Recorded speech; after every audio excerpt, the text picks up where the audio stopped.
A happy good morning, ladies and gentlemen. Welcoming you all to this wonderful Sunday for this big final. Whitebeard season number 2 getting its grand final as Little Master Fan Club taking on Spartans Cricket Club in this final. Though both the teams have faced up each other in the league phase, the tabletop Little Master Fan Club have lost only one game in the league phase, which came against the opposition Spartans Cricket Club, and they are here in the big finals as well. Will be interesting contest to watch out for on this fine Sunday morning. Sundays were meant to be cricket days in Chennai, and that is going to provide one more opportunity, one more interesting contest to watch out for. But before that, the initial beginnings, the initial proceedings is gonna begin. We're gonna start things off with the national anthem. As we have both the teams getting ready for the national anthem, the men in white have arrived, as this is going to be red ball T20 cricket. As senior cricketers were taking part in this tournament, Little Master Fan Club versus Spartan Cricket Club. That's gonna begin in a couple of minutes. But before that, it's time for national anthem.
गण मन अधिनायक जय हे भारत भाग्य विधाता पंजाब सिंध गुजरात मराठा द्राविड़ उत्कल बंगा विंध्य हिमाचल यमुना गंगा उच्चल जलधि तरंगा तव शुभ नामे जागे तव शुभ आशीष मांगे गाहे तव जय गाथा जन गण मंगलदायक जय हे भारत भाग्य विधाता जय हे जय हे जय हे जय जय जय जय हे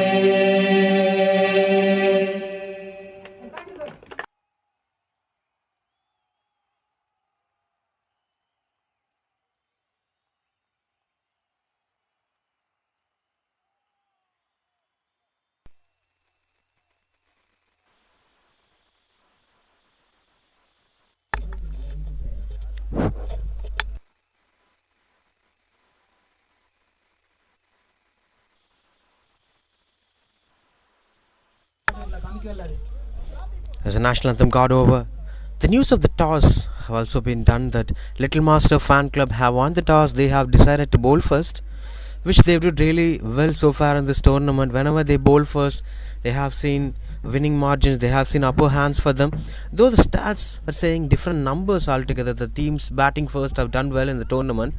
But especially for Little Master Fan Club, They are the table toppers. They played 5 matches and 4 out of that, and among which those 4 victories, crucial games came against Real Patriots, where they've seen comfortable victory.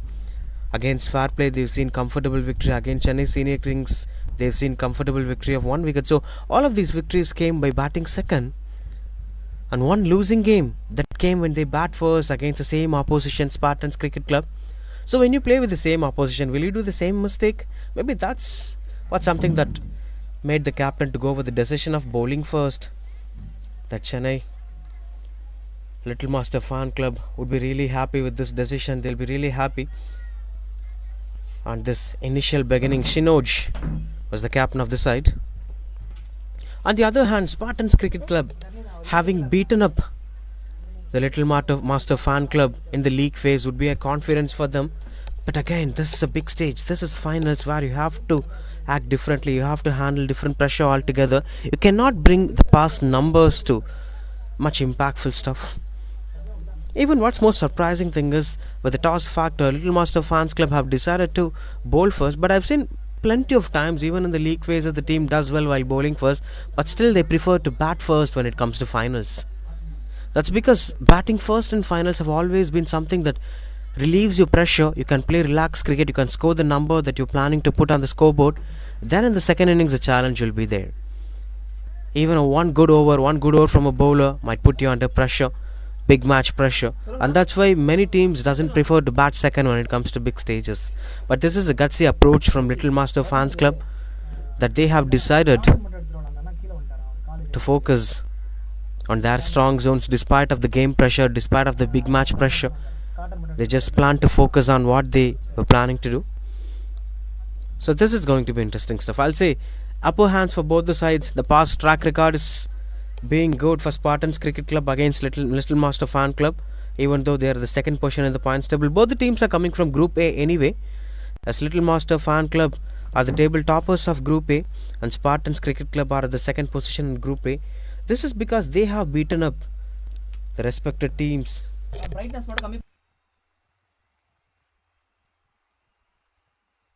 In the semi-finals, we've seen Spartans Cricket Club beating up the table toppers of Group B, Power Guys, and Little Master Cricket Club beating up MZCC of Group B. They are the second position at the table, and they were one of the interesting sides in the tournament as well.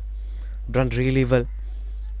Now coming back to this game, this match is happening at White Jersey, Twin Park, Twin Excel ground.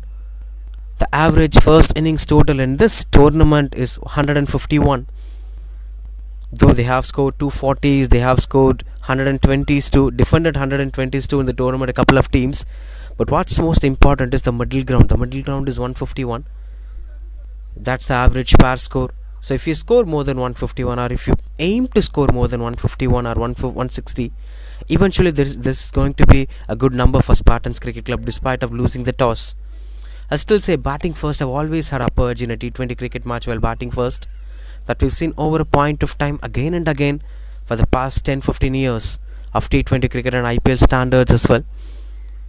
So this is surely going to be a proving point for Little Master Cricket Fan Club, and why they are the table toppers, and why that decision is going to help them out to win this game. They have to prove that bowling first, going with your strong zone despite of making any adjustment for the big match, will surely help you out. A breezy morning, not much hot and humid conditions, that is going to help the cricketers to enjoy the weather and enjoy their brand of cricket as well. This venue offers a vast experience in terms of outfield, in terms of fielding standards. You can dive confidently. Even grass is covered everywhere.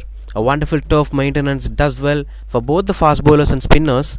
It's up to the way which aspect of your side is doing well. You can use all the sides, as this wicket offers something for all the aspects of the game.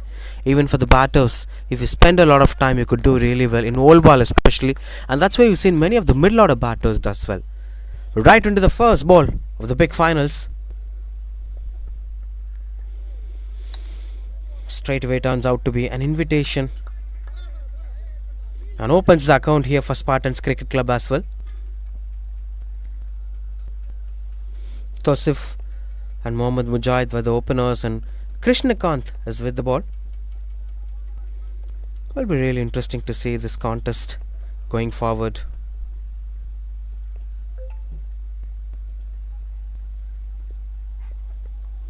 Wonderful length, exceptional bowling that is from Krishnakant. That he's trying to extract some extra bounce over there. Speaking about the batting abilities of Spartans Cricket Club, Tausif is the top run getter for Spartans Cricket Club. 5 innings, 153 runs. In overall, he is at the 6th position. But for individually for Spartans Cricket Club, he did really well. With an average of 30 plus, with a strike rate of 141, that shows his ability to perform. The other batters being Murugan Rinesh also did well, but when it comes to big stages, you can never say which batter is going to do. Sometimes the batter who doesn't did well in the league phases might be doing really well in the finals. On the opposite side, the batter who did well throughout the tournament might fail to perform in big stages. There have been many examples, right from Virat Kohli's, Rohit Sharma's. Many big names of India have failed to perform in big stages. That was a past story anyway. Now they've improved that.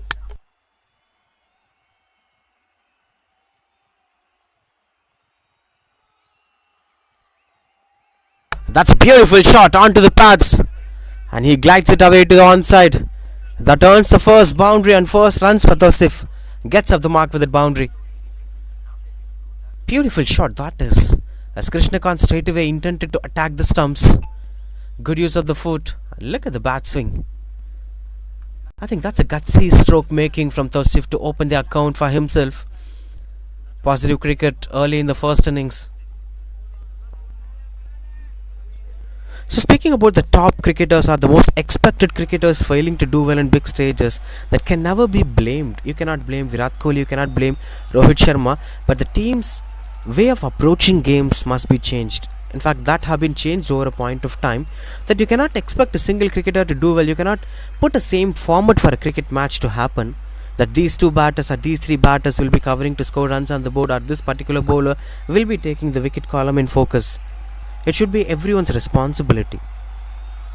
So that doesn't mean that key players should fail in big stages, but what's most important is that all the batters should revolve around these key players. If one thing is not doing well, the other player should eventually take up the responsibility. That is more important.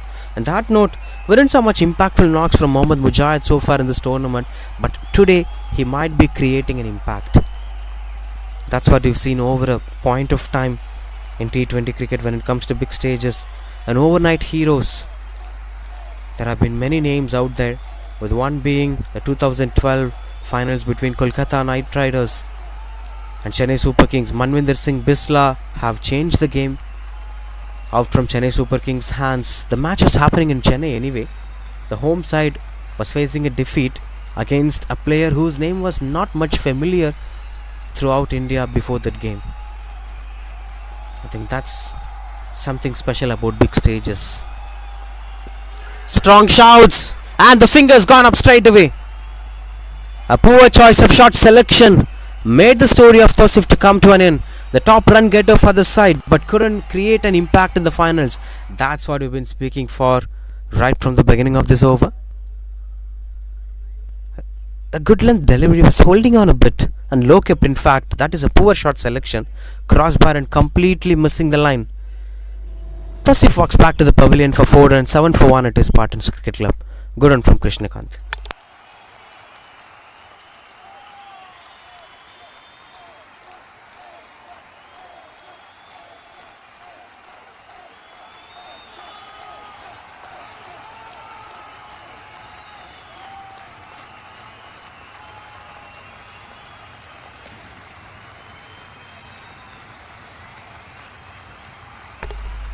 New batter comes in at number 3.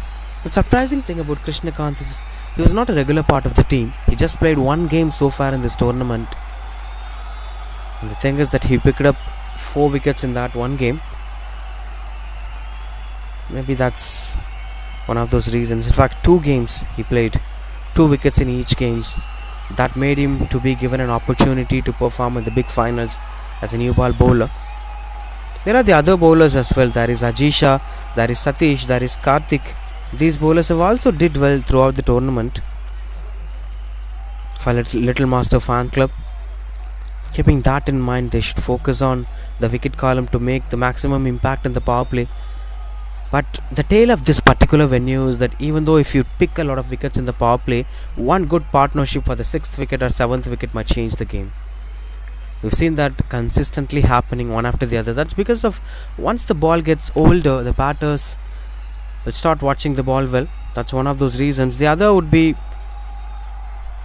the quickness on the pace. As this outfield eventually creates a boundary, Prabhu, the new batter, comes in at number 3. As it eventually increases the number. But that was a very good ball from Krishnakant to dismiss Tosif. They shouldn't let the batters to build partnership for the big stages. That is very unfortunate. Seems like he was trying to invade the stumps. The formula of Krishnakant is pretty simple, that he's usually bowling way outside the off stump to set the batter and making him to expect something outside the off stump and suddenly invading the stumps. Interesting stuff to watch out for.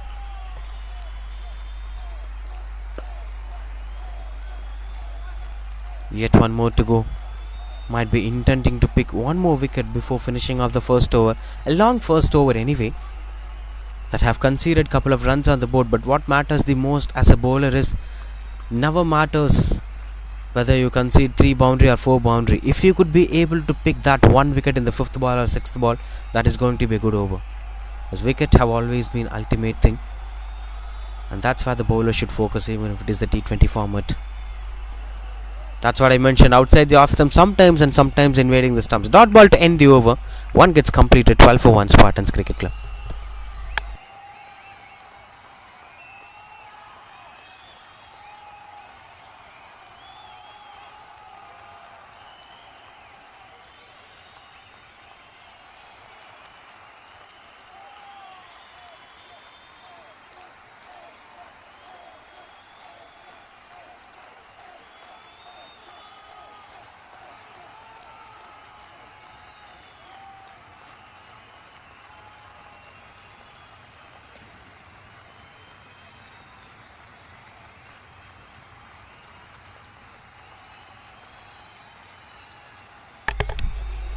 Edumale, the new bowler, comes into the attack.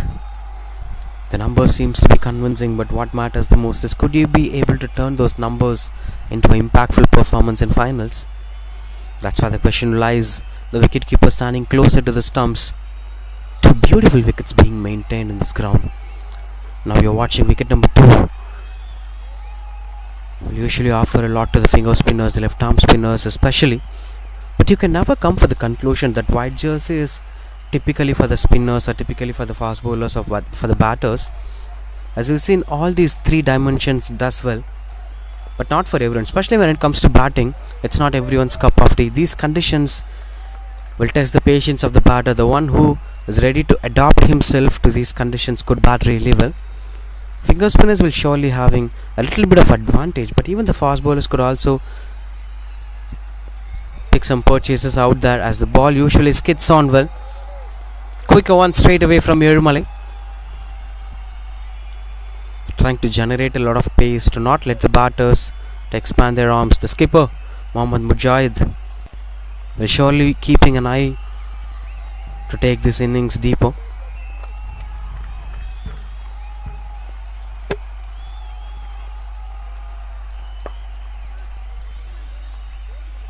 Tremendous bowling that is turning out to be Edumale.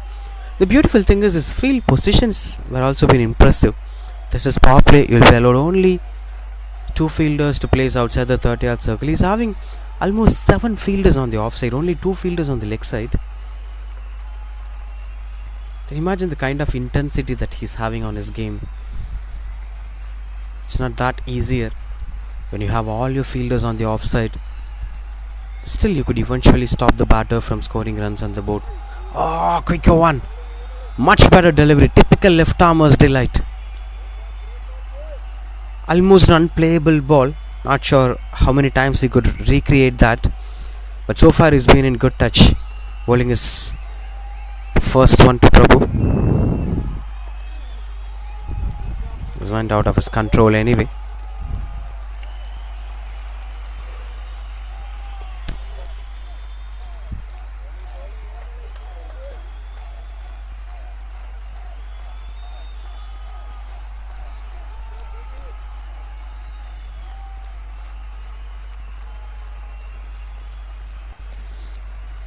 As it goes behind the wicketkeeper, fielders chasing down the ball. Not much helpful with outfield. Eventually, we'll be getting a couple of runs on the board. It's pretty evident that Edumale is trying to invade the stumps no matter what. Just attack the stumps straight away.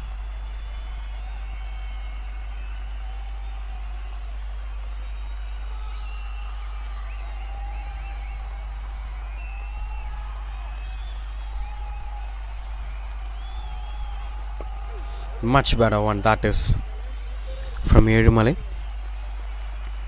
One single and a couple of wide balls eventually made this over for 3 runs, but apart from all of this, Edumale is still an unplayable bowler. You cannot easily step out against these bowlers. He's not a typical spinner. Dot ball to end the over. That's a wonderful over from Edumale, 17 for 1.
Surprising to see a change of bowler. Krishnakant did really well in the first over. Seems like the captain is aiming to go with the spinners. Sundar C is the new bowler into the attack. Since they've seen the batters were seeming to be a little bit defensive against the spinner, especially if it invades the stumps.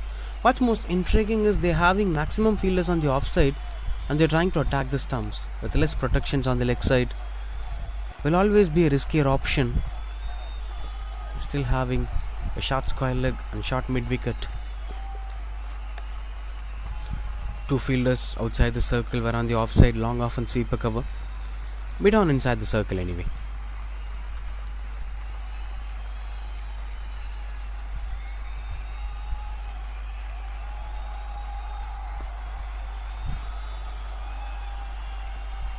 Just a cheeky one out there. Finally gets off the mark with a single, taking his own time in the middle. Prabhu.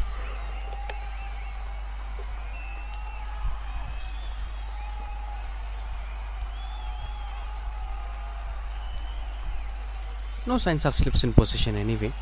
This is still an attacking field positioning, but they're also having a careful measure on what needs to be done. Sweeper cover was asked to come inside the circle.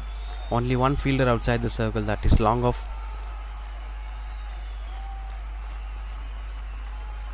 Oh, this is very unfortunate. Extras are changing this game.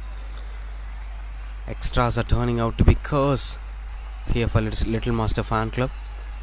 That they're doing really well, but eventually the number is not supporting them. 21 runs in 2.2 overs is a good number with a run rate of 9.00. They could eventually post 120 if they go with the same pace. Even though the bowler is creating an impact through extras, he's eventually leaking runs. Yes, that is turning out to be a little bit of challenging.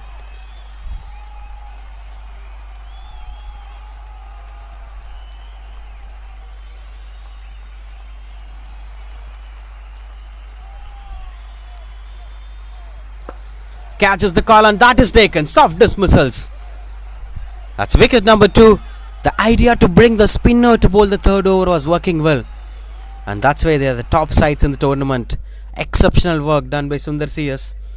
And Shinoj have believed in his player, replacing a wicket-taking bowler to pick wickets. A wonderful stuff out there. Prabhu the batter being dismissed. 21 for 2 it is.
Satish, the new batter, comes in at number 4. Not the right situation for a new batter to come with a joy on face. But that will surely be an expectation to do well in the finals. That he have to build that partnership onto the pads. The height factor matters a lot. The previous one was LBW from Krishnakant, and this one was a wonderful cotton bolt. And this time it was an LBW appeal. Just went a bit extra height. Though it hits the back foot, the fingers can never be raised for that.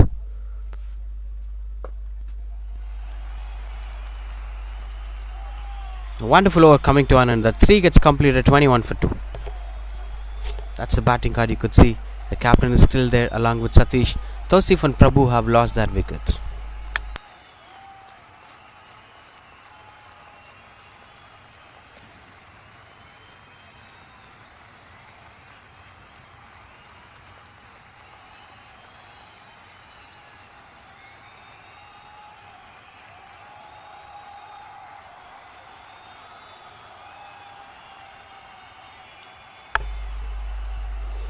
"21 for 2 might look like a good number, but 14 runs came as extras. 14 wides so far in 18 balls. Imagine if those 14 runs were not there, it will be much less, a 7 for 2.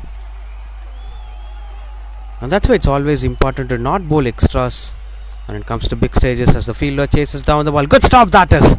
A beautiful stop to save the boundary. These are the presence of mind that comes to the fielders while chasing down the ball. And that's where the beauty of the game lies in between. And speaking about the extras factor, that is eventually boosting up the confidence of the batters too. If it's 7 for 2 or 8 for 2, they will not this confidently bring up the bat for a bat swing. That's why it's always important to keep up the momentum when things were going good. Little Master Fan Club are doing it really well, but they should continue with the same momentum. They should never get satisfied. If that thing happens, then the partnership will eventually bloom.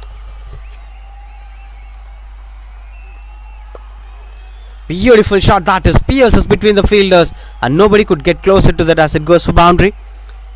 Satish gets off the mark with that boundary. Beautiful shot that turns out to be.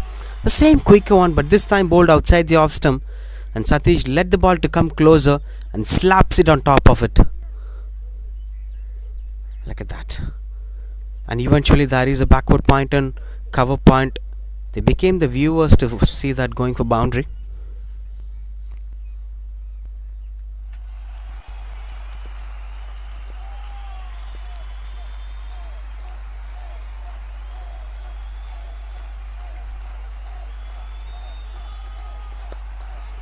Flicks it away this time. Picks the gap again. But not much, with an expectation of a boundary. We'll be getting a couple of runs on the board. That little bit desperation for Erimalai to pick a wicket. And that's why he's trying to overdo a little things, which is not working on his favour. One went outside the off stump and the other went onto the pads. If it's been bowled at the right line, if it's been bowled with the right alignment, there is a possibility of a wicket, but still it's a risky zone where you cannot tackle things that easily.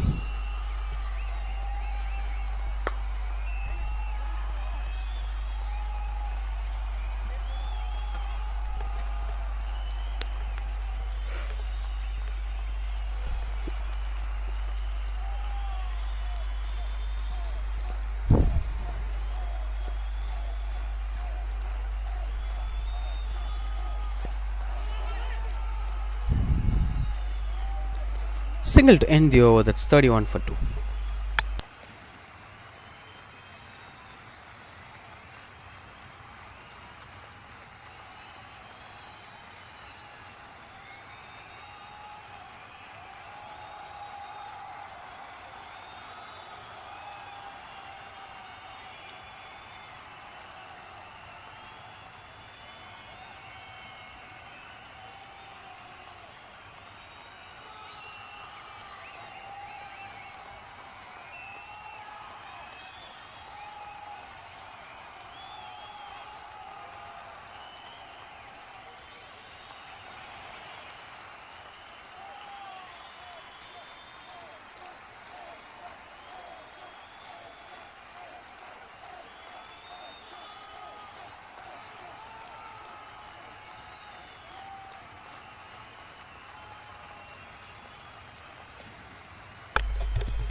Continues out to bowl Sundar CS. That's the area that was Erumale missing out.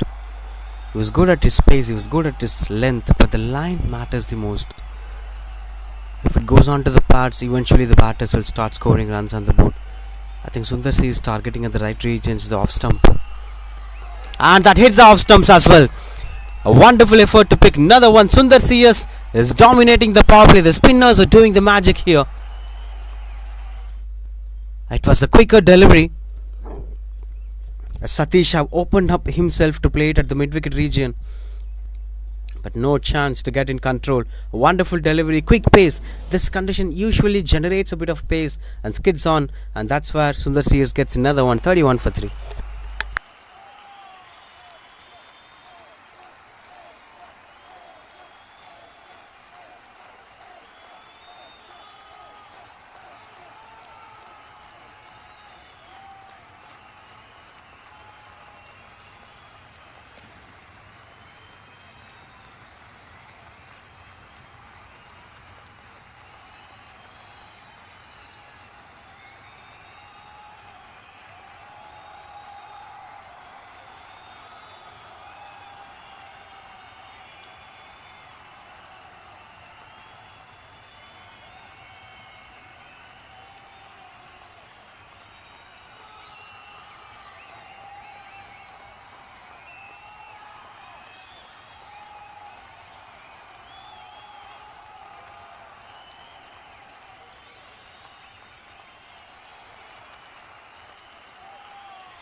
Oh, that's pretty close. Another Satish comes in at number 5, but should have been gone if it's going a little low. Sundar CS have been finding his rhythm properly.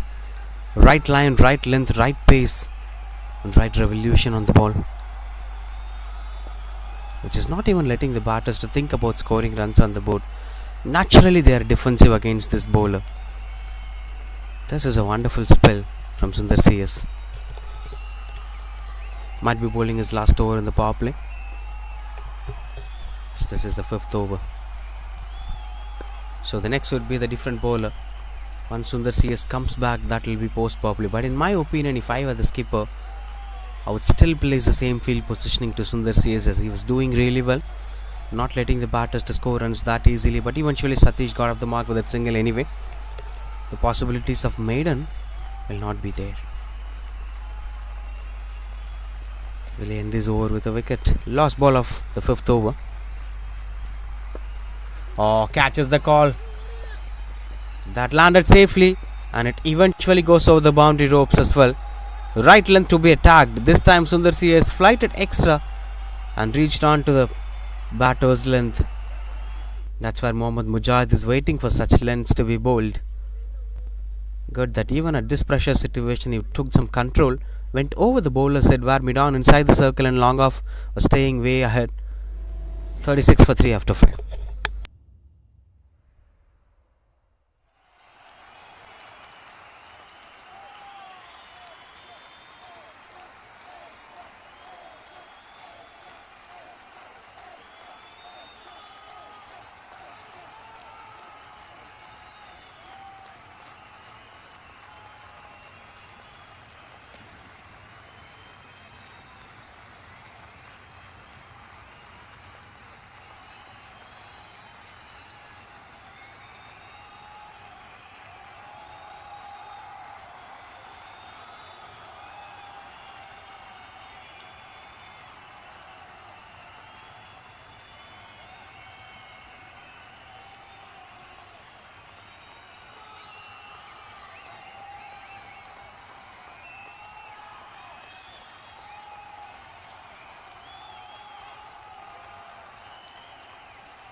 Continues to bowl his third over. Erumale. Change of side end as well.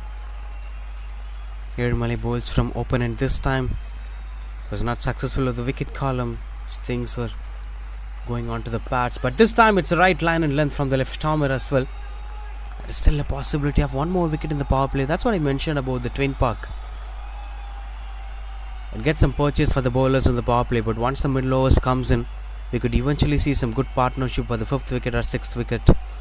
That regularly happened in this venue. And the pace on which spinners are bowling have been quite impressive to watch out for. This is not that easy a task to do. Especially these cricketers.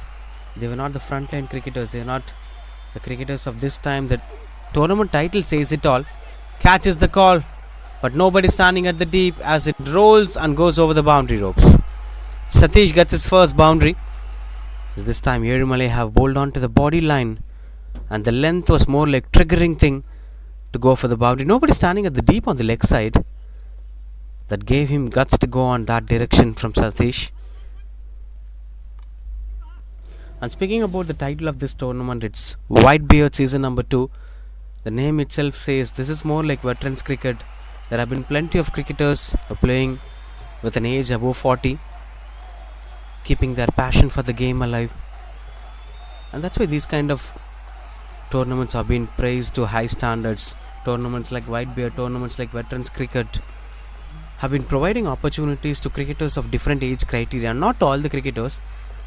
To keep the game interesting, there will be mixture. There will be young cricketers as well from each side, but there will also be few cricketers with the age of 40 or more.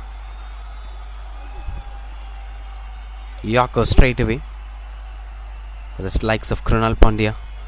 40 for 3 would be decent numbers. Spartans Cricket Club would not be much happier with the performance, but whereas Little Master Fan Club, after won the toss deciding to bowl first, this will be a convincing performance from them. Let's wait and watch on the last ball of power play.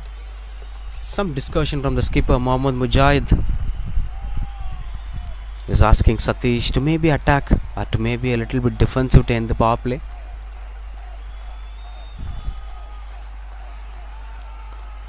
Catches the call. Oh, that beats the short third one as it eventually goes for boundary. A lucky one here for the batter to finish the power play. 44 for 3. This is the bowling card. You could see that 3 overs 22 for 0 Erumale, whereas Krishnakant have picked up 1 wicket and 2 wickets we've seen on the other overs as well. That's how the power play got completed. Only the 3 overs of Erumale didn't got a wicket. Especially this one was a little quicker. No chance for the short third man to get into control. So far Sundar have been the pick of the bowler. 2 wickets for him in the power play. 6 gets completed. 44 for 3.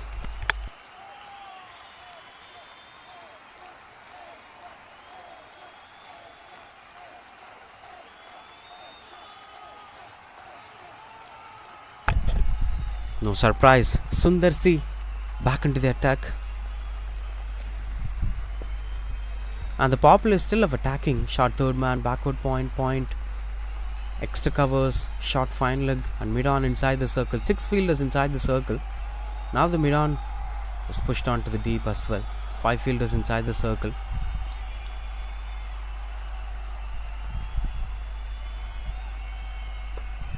Catches the call. That is taken. Beautiful catch that is. He just rolled himself up in the air. It was travelling quick. In a fraction of seconds, the man took that catch to dismiss the batter. Will surely be disappointed. The skipper was trying to slice it away behind the backward point. I won't be criticizing the shot, but this was a tremendous catch. This is not everyone's cup of tea, and that ends up the story of the captain as well. As Mohammad Mujahid is walking back to the pavilion, as Sundar CS gets another wicket, but this time with a tremendous catch taken by Kishore CTS.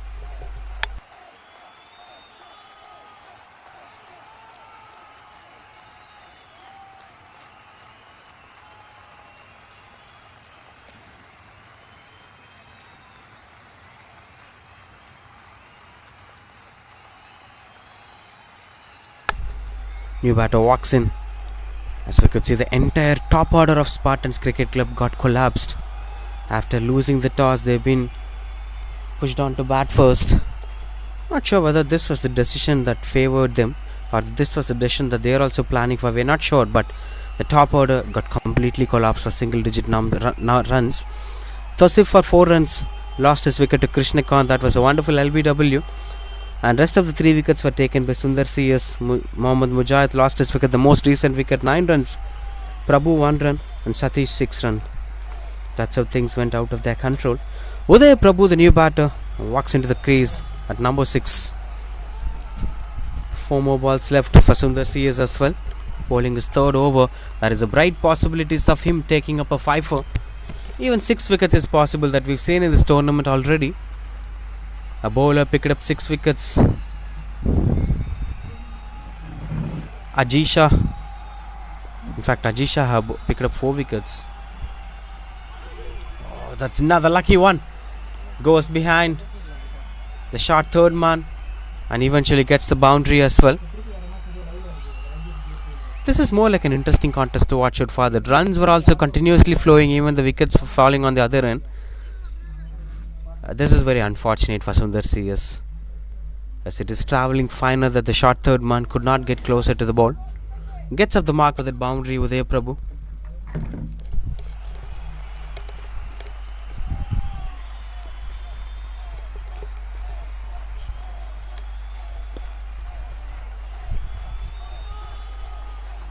Machipada one straight away, trying to invade the stumps.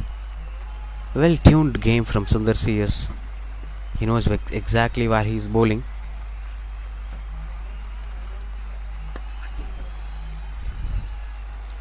We'll be keeping the strike back for the next over. That's 49 for 4. Seems there is one more to be delivered. It seems. 49 for 4 it is. And last ball of Sundar CS. So there is still a possibility of a wicket in this over. 49 for 4 as of now.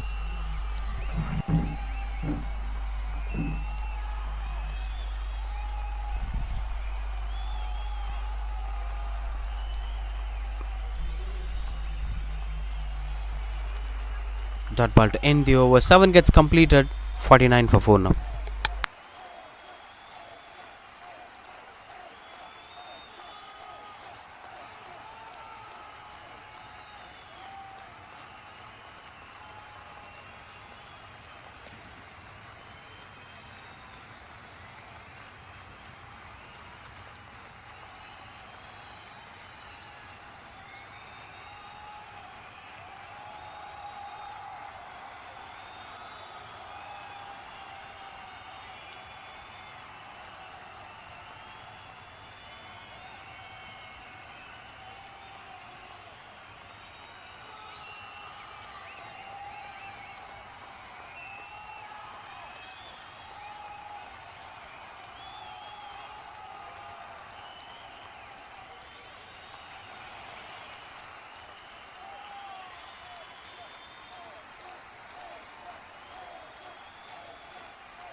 Strong shouts, Krishnakant back into the attack.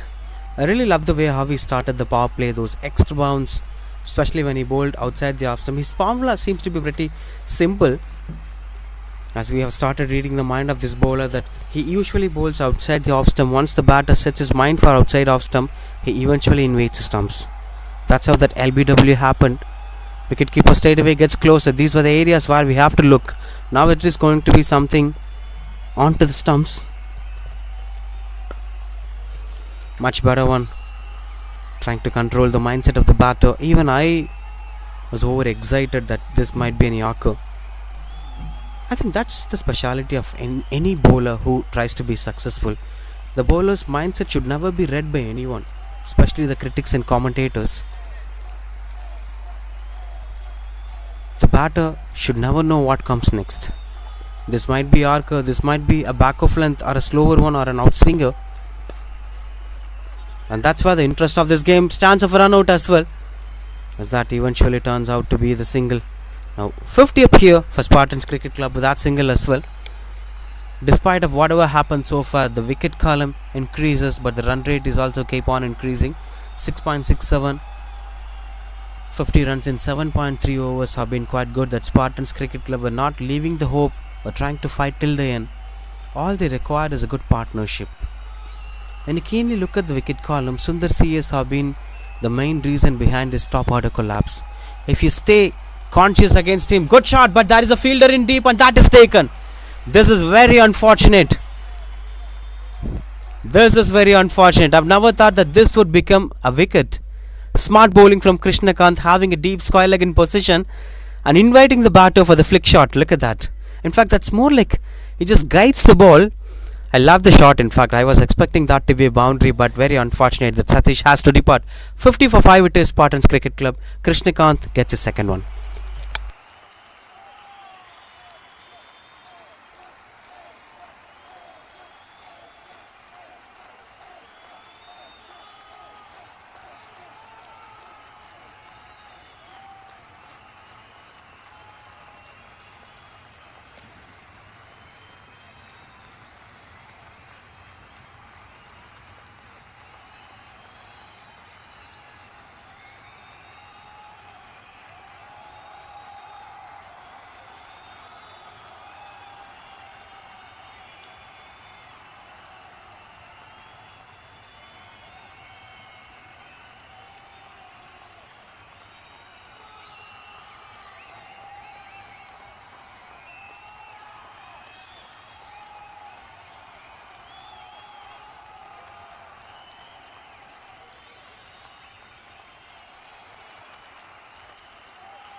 Rainish, the new batter, comes in at number 7.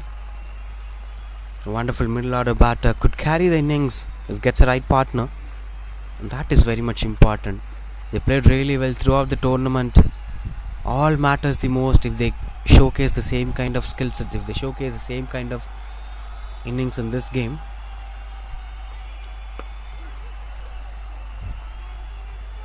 Starts off with the dot ball straight away. The quick pace have been impressive from Krishnakant.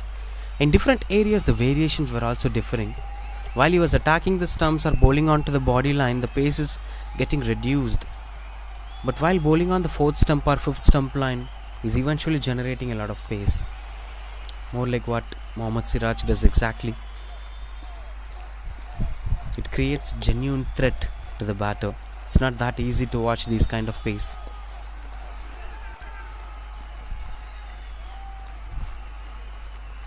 Gets up the mark straight away with that single Rinesh, and will be keeping the strike back for the next over as well. 51 for 5.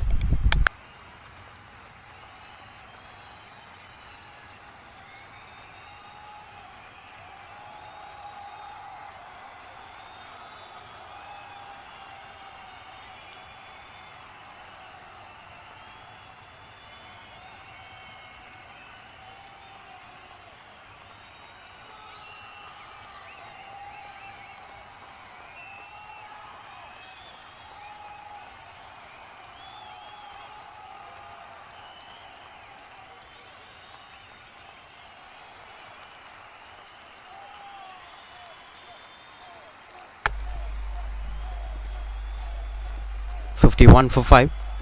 Raghunathan, the new bowler, into the attack, replacing Sundar CS. Finally, a change of bowler, a new bowler. I think this might be the space where the batters might be trying to experiment a lot of things. They could bring up the partnerships. When you look at the numbers, the mainstream bowlers did really well. Krishnakant got 2 wickets and Sundar CS got 3 wickets. Now Krishnakant have 2 overs and Sundar CS have 1 over. 3 overs left of dangerous bowlers. We're not sure about these bowlers, but they're not having any early success so far. That's high in the air, long on in position, and that is... we gotta wait and watch. And what exactly happened over there? Seems like that has given a maximum that he touched the boundary ropes. That is very unfortunate. Good catch taken by the fielder, as it eventually turns out to be maximum. Rinesh straight away trying to find the aerial route. Not sure whether this will be a successful idea or not. This was what exactly happened. Oh, that's almost taken. Should have thrown the ball away. That's been done in IPL standards for more than 15 years.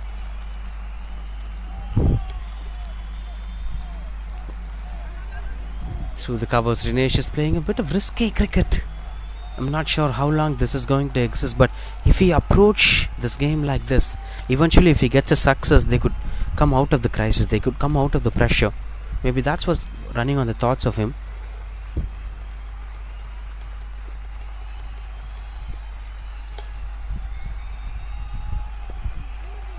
Much better one. I'm really loving the way how Raghunathan is bowling, flighting the ball, triggering the batters to go for big shots. But that's not that easy to go against such slow left-arm bowlers.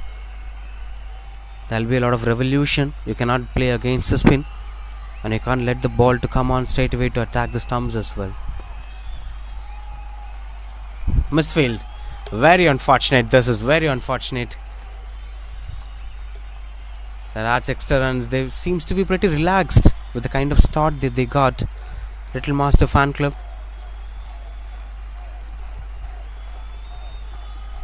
Should try to control things.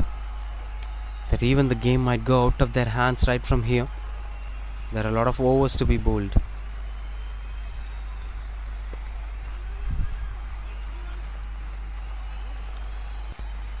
Once again, Dinesh played a wonderful single to end the over. That's 60 for 5 after 9 overs. That's why the batting card, you could see the top 5 batters without scoring double digit. They lost their wickets one after the other.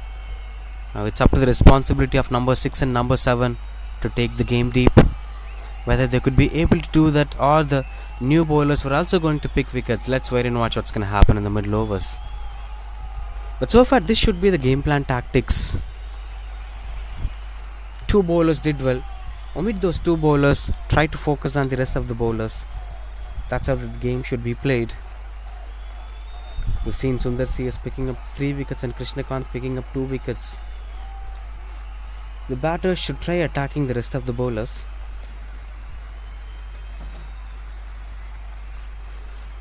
Ajisha, the new bowler, into the attack. Ajisha have also been very successful so far in the tournament with the ball.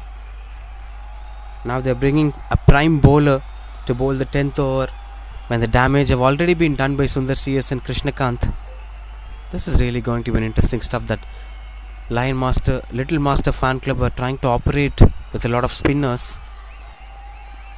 The name will always have that respect, Little Master. Run out opportunity. As the fielder was a bit confused whether to throw it at the bowler end or the keeper end. Since he was grabbing the ball, he was not sure where is the danger.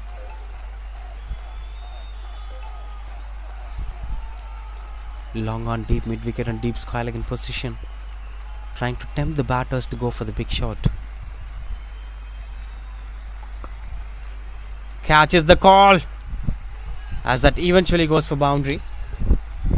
Quick stroke making from Uday Prabhu, and straight away trying to relieve the pressure. That's the beauty of the low middle order batters. The only mantra they have would be attacking is the best form of defense. Just try to attack. Play positive cricket. As that eventually helped them out to score runs on the board. 65 for 5. 15 runs together in short span of time.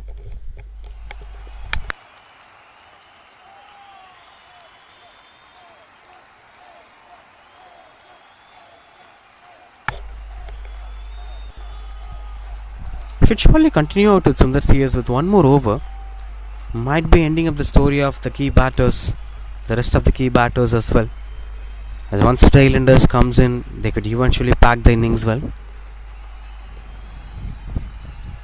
It's about the way how you're going to wrap it up. As he's trying to pull it away as well. 4 fielders on the onside, expecting that there'll be a catch opportunity at the mid wicket. There is a short mid wicket fielder. And that eventually brings Dinesh into a comfortable position. 10 of 7 balls. He constantly trying to find the aerial route as well. Another big shot this time, catches the call. As that fell short of the fielder, will eventually be just a single. The fielding standards have also been quite good so far in this tournament. Especially in this game for Little Master Fan Club, the fielders are doing good job. Except the one catch that went out of his control as a maximum, and the boundary that the fielder left.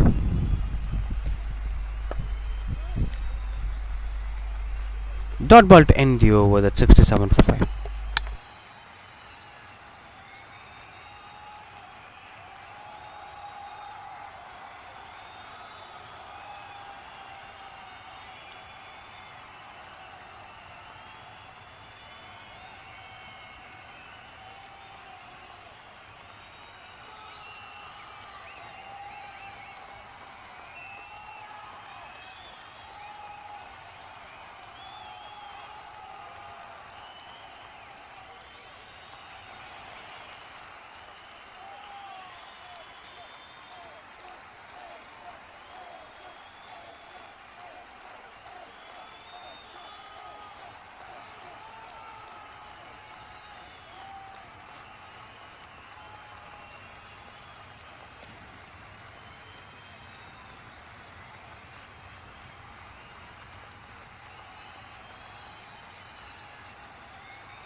Straight after the hydration break, change of ends as well.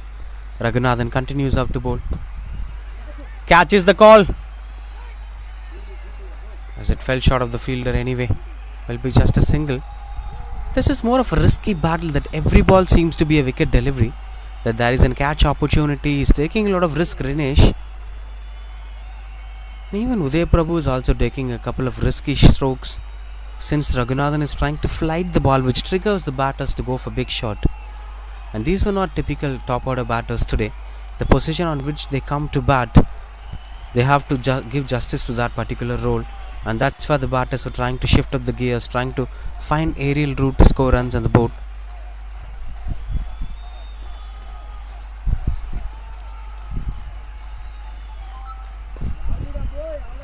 Much better one. Trying to play some fiddle over there, Uday Prabhu, as he knows that Rinesh is doing well against Raghunathan, and that's why he's trying to rotate the strike rather than going for big shots. And this is a little bit of risky one while playing big shots against Raghunathan. Him being a left arm spinner, playing slower through the air, you might be getting triggered. If the shot selection goes wrong, that would eventually turn out to be a wicket.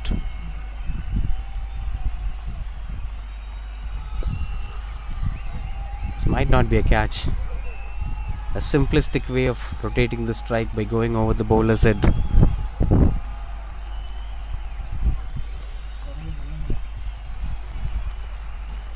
Could see some sign of wickets.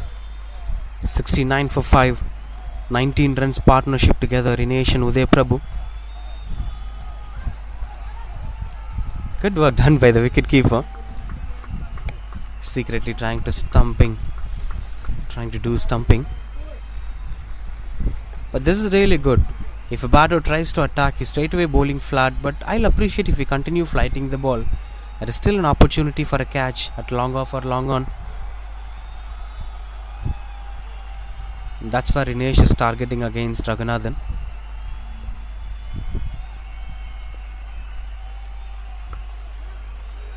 A wonderful stop from the fielder. Chance of run out. Miscommunication. In fact, that's not just miscommunication. That's because of the ability that the fielder put onto the field. He earned that wicket. And a set batter is gone. Rinesh would surely be disappointed. He would have never thought that this would be saved. Even the fielder was not standing at the 30th circle. Look at that. He was just standing halfway. And Rinesh was almost at the middle of the wicket. Oh, that's very disappointing sign. Good work done by Prasanna. And that's 69 for 6. Rinesh walks back to the pavilion.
Murugan, the new batter, comes in at number 8.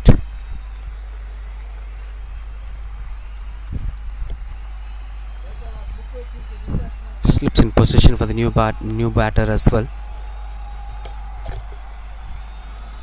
With 1 to end the over, that's 2 runs so far. Wonderful over from Raghunathan, despite of getting punished for a maximum in his first over.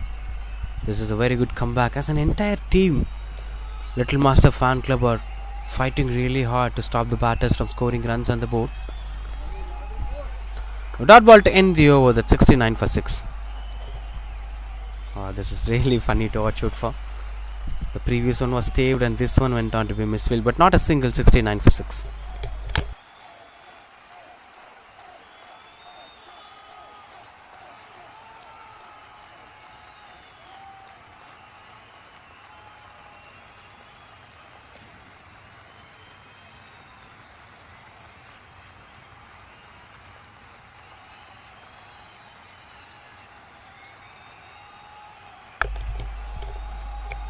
Ajish continues up to bowl.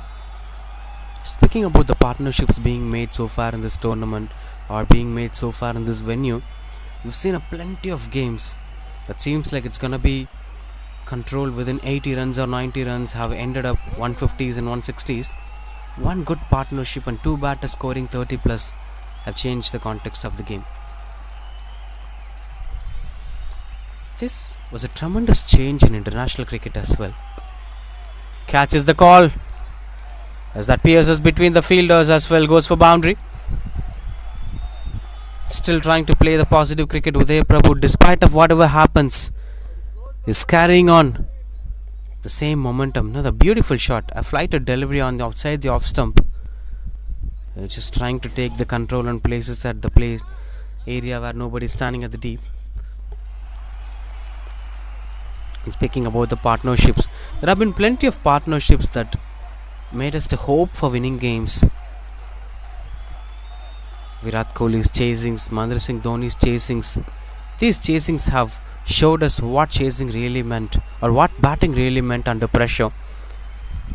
Especially when you lost early wickets, how could you rebuild your innings? There have been a lot of references out there on the internet as well. It's always important to keep the temperament high.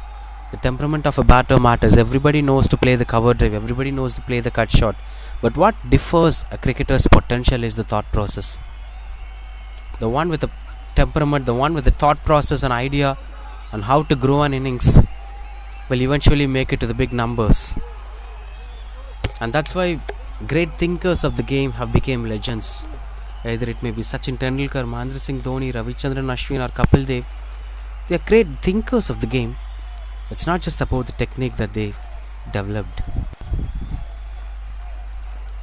Swings and misses out, couldn't get the connection that he's looking for.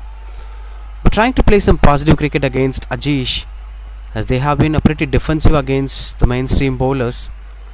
So it must be mandatory for them to be attacking against the secondary bowlers or who came late to the party. Ajish was a wonderful bowler in the tournament, came late in this game eventually. Another boundary as this over have started leaking runs on the board. The momentum was with the bowling side before this over, but this is slightly turning on the favour of Spartans Cricket Club now. A full toss delivery from Ajish and was taken in control from Uday Prabhu for the boundary, but should have been saved eventually. A little bit of misjudgment on where the ball exactly comes in.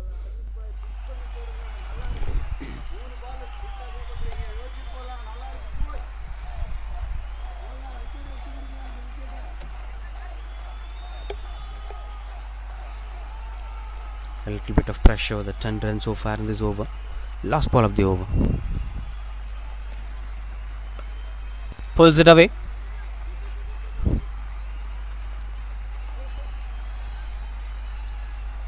Good backup by the fielder. That single to end the over. 80 for 6 after 12. There you could see the bowling card. Edumalai and Sundar C has completed 3 overs. Raghunathan have bowled 2 overs. Krishnakant have bowled 2 overs. And Ajish have bowled 2 overs. But when it comes to taking wickets, only 2 bowlers have done this so far in this innings. It's Krishnakant And obviously Sundar CS 3 wickets, Krishnakant 2 wickets and 1 run out in Raghunathan's over. But still Raghunathan is having a bright chance of picking up wickets. He's bowling at the right areas. But for Rajesh today, things are not working as of expected. Similarly, what exactly happened to Erumalai? It will be interesting to see how the captain is going to shuffle the bowlers right from here. 5 bowlers, 3 by 2, 2 by 3. But there is a surprise here that the captain is not introducing a new bowler. I thought that Satish is going to bowl, but it seems Raghunathan continues to bowl one more. His third over. 2 overs, 11 for 0. Could he be able to pull things in this over? All they require is another wicket to thread the batters, who are looking out to be pretty dominant, especially this man Uday Prabhu, trying to take good control.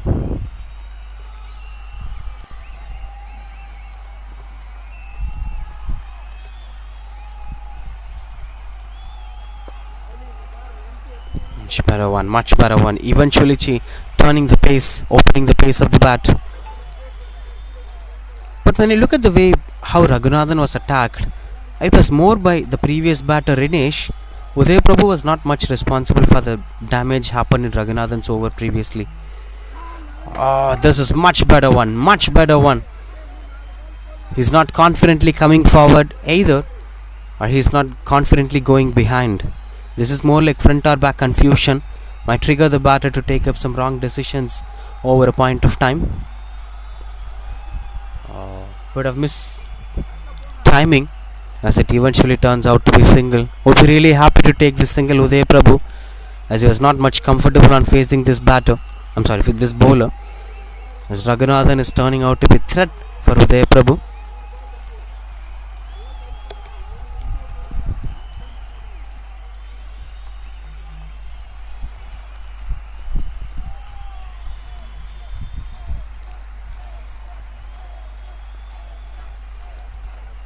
Cheeky one, single taken. Very unfortunate. The fielding standards have got collapsed to start leaking runs on the board here, which lets the batters to do well in a couple of overs. Lost their 6 wickets when the team total was in 60s. Now 81 for 6. The partnership is slowly growing, with the leadership of Uday Prabhu is dominating this partnership. Must try to bowl a little tighter in terms of his line and length. That's what Raghunathan is known for. Much better one. This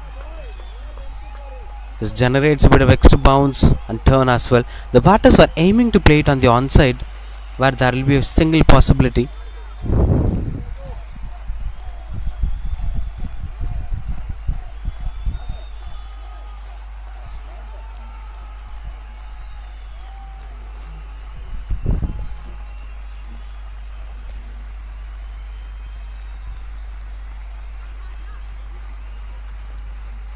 Single to end the over. That's 84 for 6.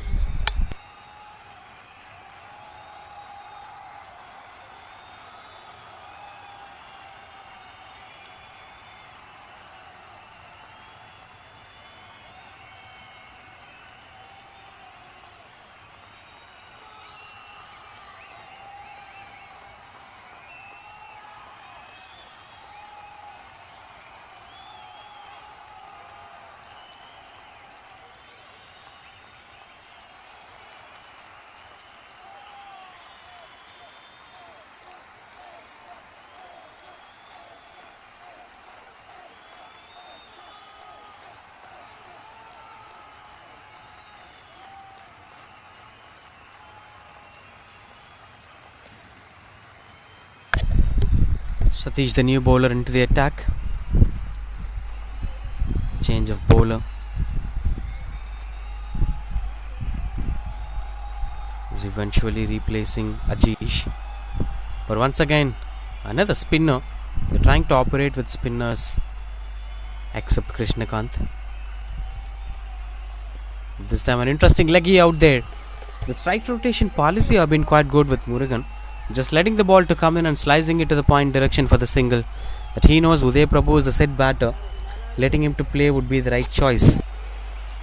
But what is most important is that he should also take up that responsibility. It should not always be Uday Prabhu.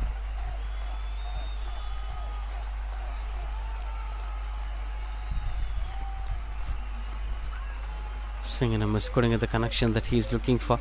Not much impactful with his lens, Satish Cricket, though there is a turn. It's beating up the batters. It's better to fly it a little up front to invite the batter onto the front foot, especially to batters like Murugan, who are looking out to be confident into the back foot.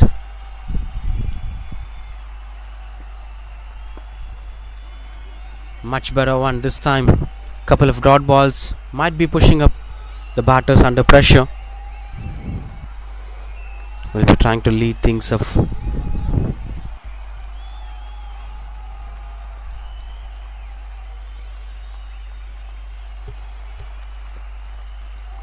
Strong shouts, but was not given out, and the wicketkeeper have also got convinced. Very surprising. This is fair cricket here from the wicketkeeper.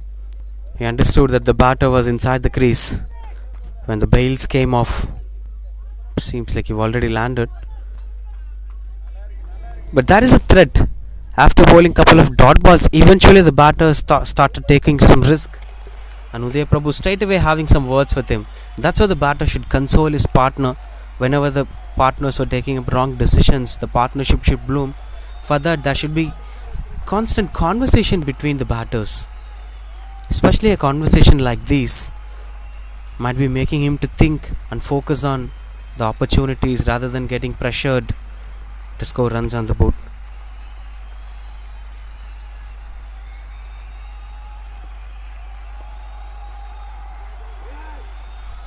A desperate approach from Uday Prakash. Good stop from the fielder anyway, as Uday Prakash desperately wanted that single to keep him out of that pressure, as Murugan have locked himself to Satish. Have been a wonderful first over to Satish. 4 dot balls, 1 single, and 1 more to go.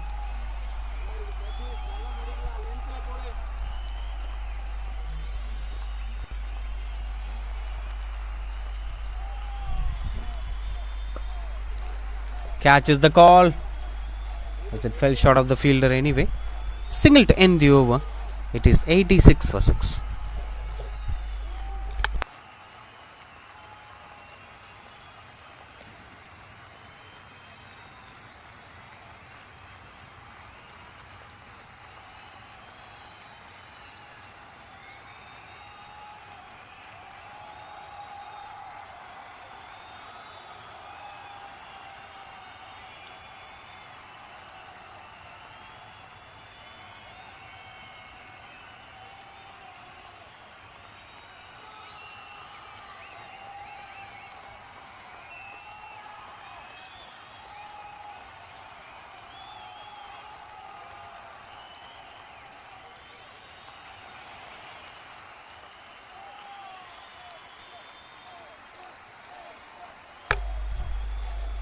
(86 for 6). Last over to Raghunathan. 0 for 15 so far. Much better. He was waiting for the ball to come on. A little slower comparing to the previous one. Uday Prakash is trying to attack the leg side. Only 3 fielders standing, though they are at the deep. It's not that easily finding the fielder's hands. Uday Prabhu. I think these were the areas where Spartans Cricket Club were stabilizing their innings. Whenever the pressure gets increased, some runs getting leaked eventually. Maybe it would be wide plus singles or twos, or these kind of inside edges, or some cheeky singles eventually happened. That leads them to play with confidence.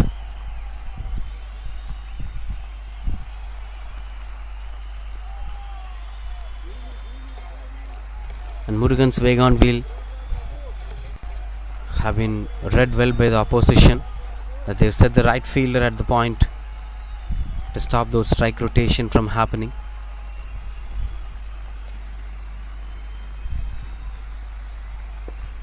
Finds the aerial route. Good drive from the fielder anyway. This is good that Uday Prabhu is having this nag, and Murugan is also having this nag, that whatever the shot they try, that eventually goes for boundary or sixer, are not even reaching on to the fielder's hands. It had a couple of time in the air. The long off was moving forward and it was just short of his reach. Another one in the air, but this time it safely landed in a no man's area. This is much poor connection than the previous one. But that is a wonderful over. All credits goes to Raghunathan. He deserves a wicket, but eventually is almost ending his spell wicketless. One more to go.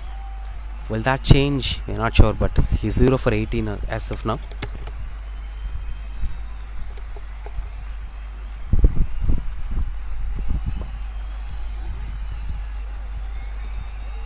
A wonderful spell coming to an end from Raghunathan. That's 15 gets completed, 90 for 6 with a run rate of 6.00.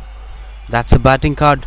Only double digit score came from Uday Prabhu, 27, and Dinesh also scored 12 runs after the top order got collapsed. Now hydration break in the middle.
Continues to bowl Satish.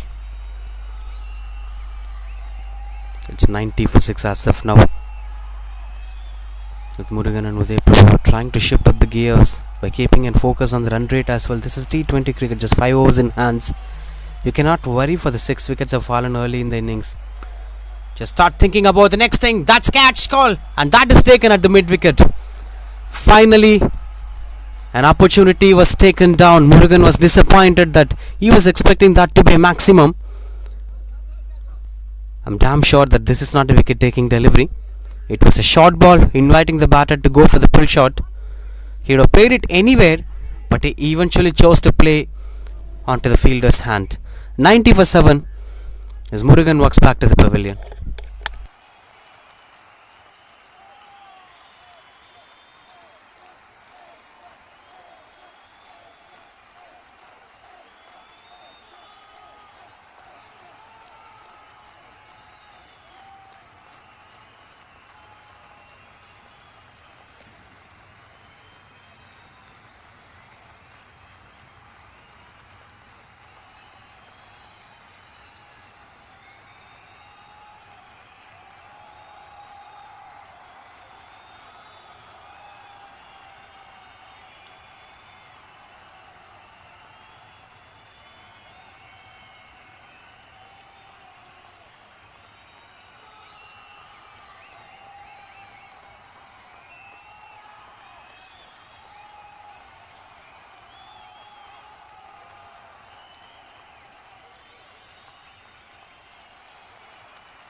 Udayan, the new batter, comes in at number 9.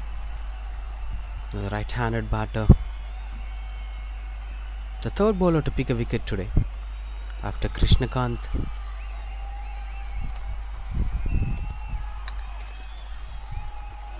After Sundar, we are watching the other bowler picking wicket. 3 from Sundar, 2 from Krishnakant, 1 from Satish, and a run out. That's how the innings have been segregated today. The other bowlers like Ajish, Raghunathan did really well but eventually went out to be wicketless. Yerumalai is still expecting his first wicket. Might be in action or might not be given an over.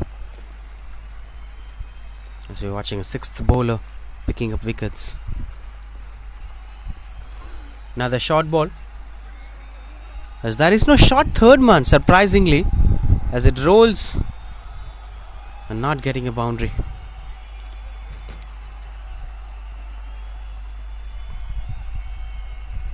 Just getting a couple of runs on the boards as well.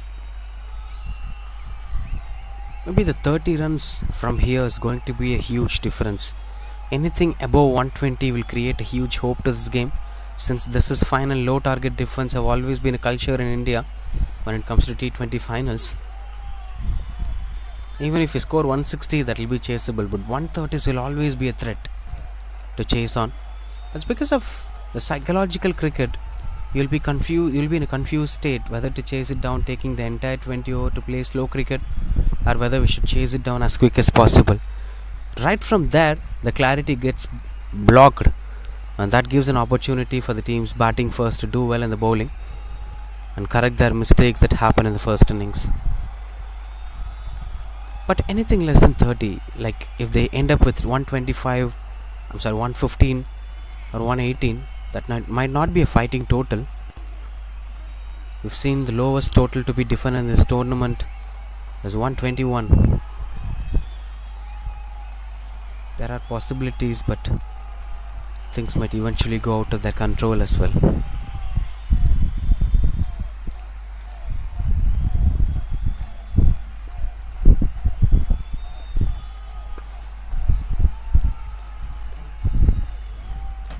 Single to end the over. That's 94 for 7.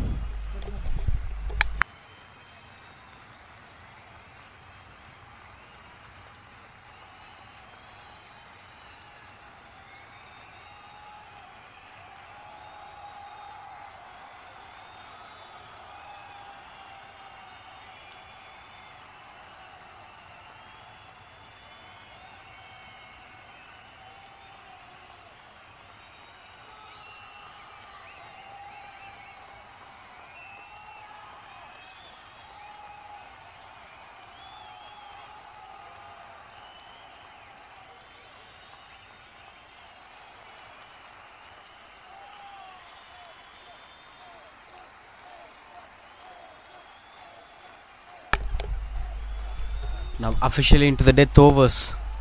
The last 4 overs, where the batters will eventually try to maximize the numbers, and Krishnakant into the attack. A typical fast bowler was eventually used whenever required by the captain in the power play in the middle overs. Now in the death overs to bowl 2 for 14 by his numbers. Every time he came in, he picked up a wicket, with one being an LBW and the other being a wonderful trap by making a batter to flick it away to the square leg, and that eventually went on to be a wonderful catch. Now Uday Prabhu, the set batter, and Uday and the new batter together should take up the responsibility to score at least 120 or maybe 130 to fight on in the second innings as well.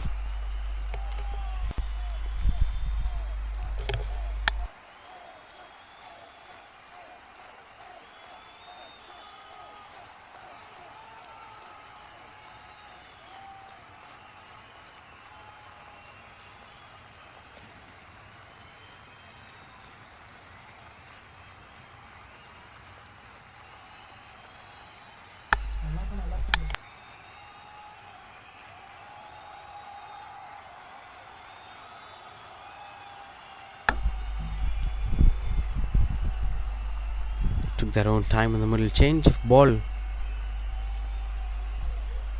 being decided by the on-field umpires. The ball might be losing its shape, or if threats were cut down. The on-field umpires will be appealing for the change of ball. That's what happening exactly in the middle before being proceeded for the last 4 overs.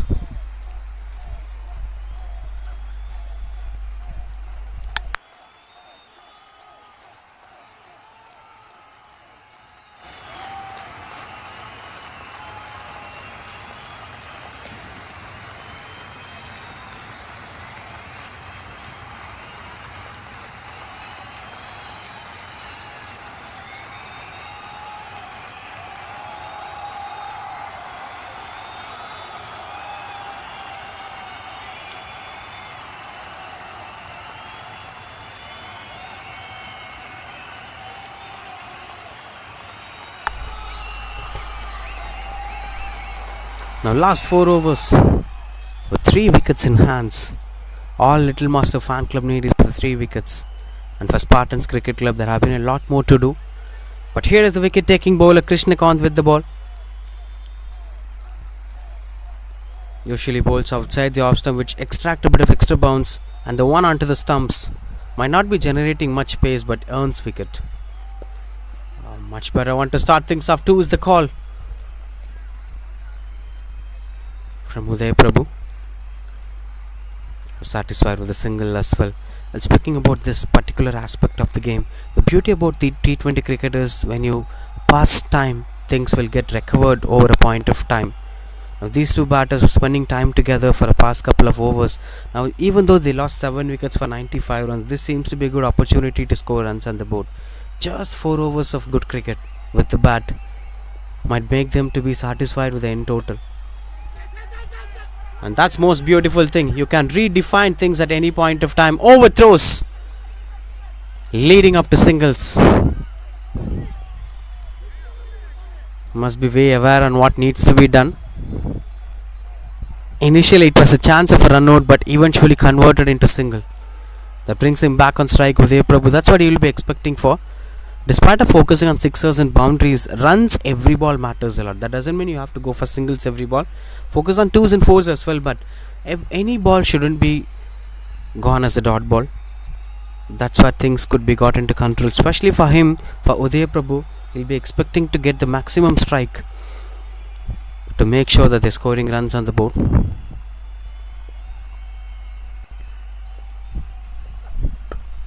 Through the covers, beautiful shot that hammered for the boundary, and that's what he's looking for. That's why he was in a hurry to go for that single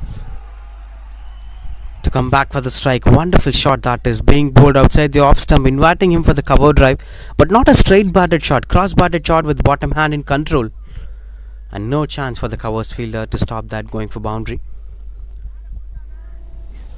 That's 100 up here for Spartans Cricket Club with that boundary as well. 6 runs in 3 balls, playing positive cricket in the death overs.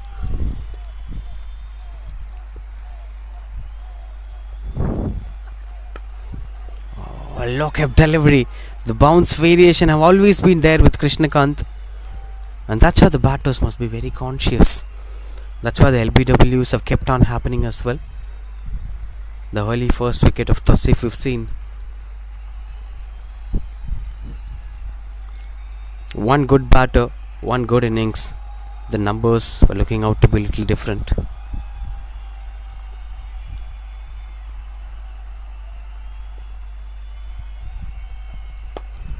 Catches the call, and that goes over the long off fielder. A maximum from Udayan. This is turning out to be an expensive over. 13 runs already. In fact, this seems to be a boundary. Not sure what was given by the on-field umpire. I thought this is a maximum, as the fielder was standing halfway. Let's wait and watch on what exactly was given. It was given boundary. In fact, just 11 runs. Still an expensive over with one more to go. Good that Udayan is also starting to play positive cricket.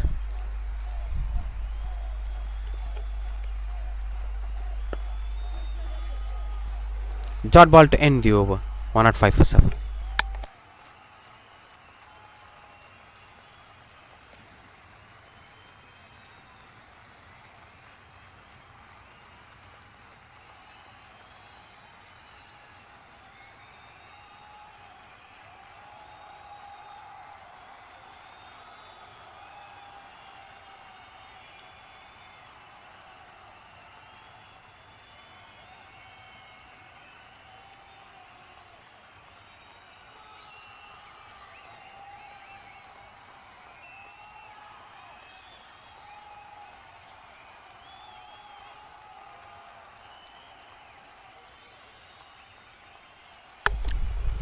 Last 3 overs in action. Satish Cricket back into the attack.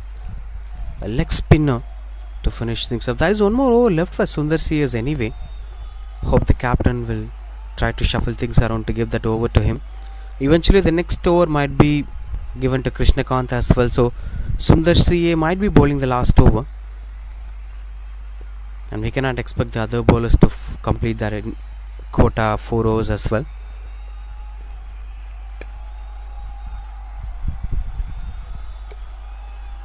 Bit of turnover there, trying to keep up the momentum going high. That brings strike back to Uday Prabhu. Now this doesn't matter whether he's a set batter or not. Both Udayan and Uday Prabhu have started scoring runs on the board, have started scoring boundaries. Whoever gets the strike should try to maximize the numbers.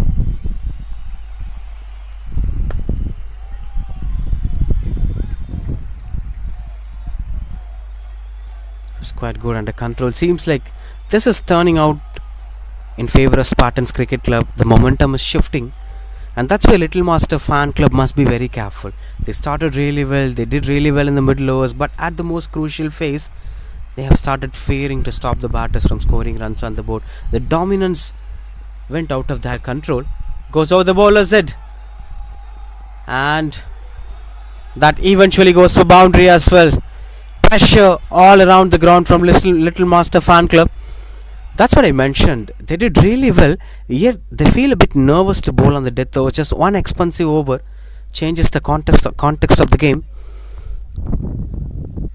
Overran and eventually couldn't balance things up. 39 of 32 Uday Prabhu. A single man taking up the responsibility of the most part of this innings. This is much better. And that's what they'll be expected to do. The more the batter gains the confidence, the more the bowler would be under pressure. He'll not be having the confidence to express himself.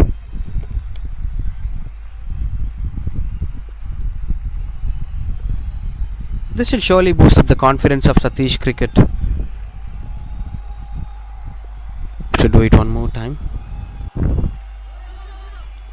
Oh, lucky one. As 2 is the call from the batter. They're running back for the second run as well.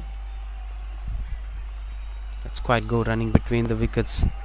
Another one turning out to be a little expensive. It's 8 already with one more to go.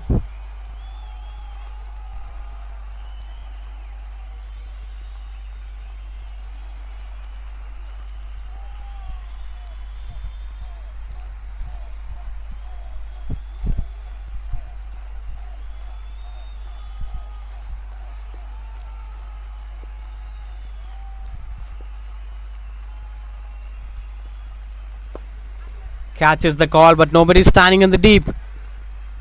Good ground coverage from the long off fielder. Eventually that turns out to be a single. 18 gets completed, 1 on 4 for 7. There you could see the bowling card. Only one bowler completed his spell so far, Raghunathan.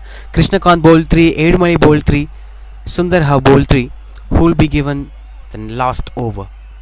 There are 3 options, but only 2 overs left. Good shuffling of bowling, but these last couple of overs have changed the context of the game. Should have brought Sundar CS a little earlier. This is way too long that the fear of losing wickets have already gone out of this innings. The batters have started playing fearless cricket as they've officially entered into the death overs. Maybe 10 runs each over, they could end up with 134, would really be a good fighting total. But there should still be a focus on the wicket column. 7 wickets have gone already.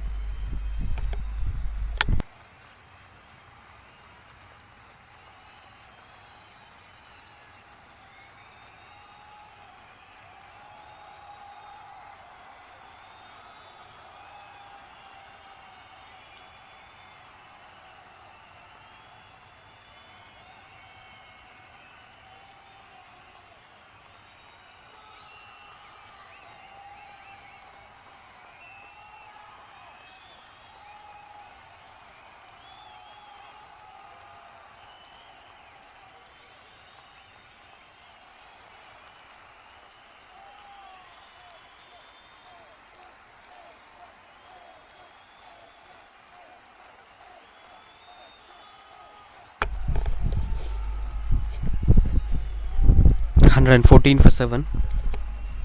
Last 2 overs in action. Back into the attack. The man did miracles on the power play.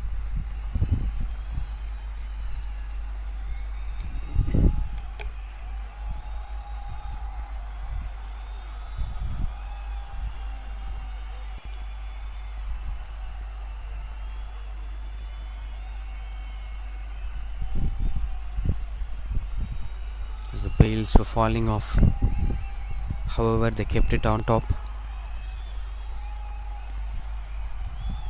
Hope things are okay right from here. Might be a confusion if it falls down. Eventually, if a batter misses down the ball, that creates a tension, that creates a confusion whether it's a bowled or not. Swings and got some control over there.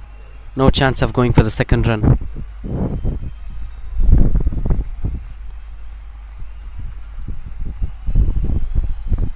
Just 3 wickets. Can he be able to pull things off on his team's favour? 3 for 15. 1 on 5 for 7. If they let the batters to play the next 11 balls, eventually they could make it to 130s. That should be stopped.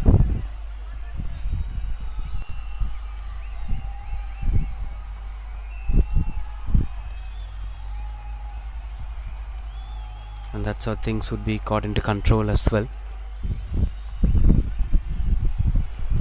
Couple of good deliveries. He'll be really quick on his line and length, but the batters must be way aware of the control. Slice edged over there. Shot third man chases down the ball. Good stop from the fielder. Eventually gets a couple of runs on the board anyway.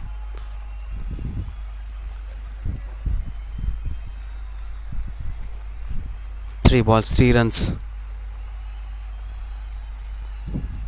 Trying to stop the batters from scoring runs on the board. A middle class approach. Not leaking much runs. Oh, this is much better. As the batter is not at all lifting up his feet. He's not even conscious about the wicketkeeper standing behind. He's having confidence about his batting.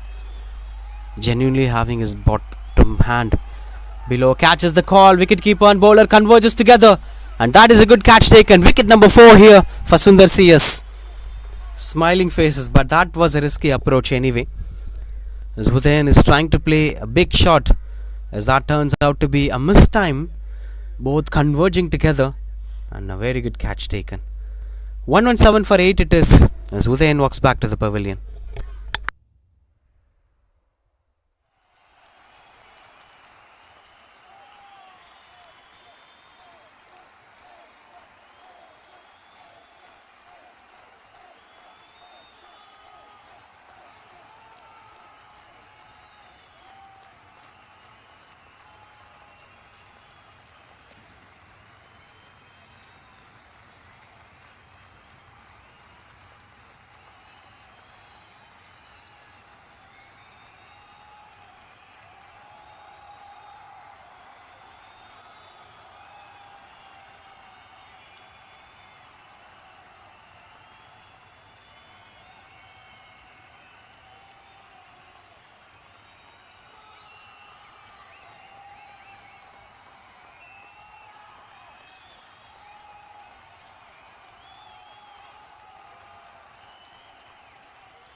So far, this is the best bowling figure for a bowler in this tournament for Little Masters. When you take all the teams in control, Sadiqs have picked up 6 wickets, who plays for Spartan Strikers, and Mahalingam picked up a 5-4. Mohammad Mujahideen picked up a 5-4. Pradeep picked up a 5-4. As it eventually turns out to be a dot ball as well. Naveen, the new batter, came in. Just 3 runs coming off this over and a wicket as well. A wonderful spell from Sundar CS. 4 for 17 in finals. 19 gets completed. 117 for 8.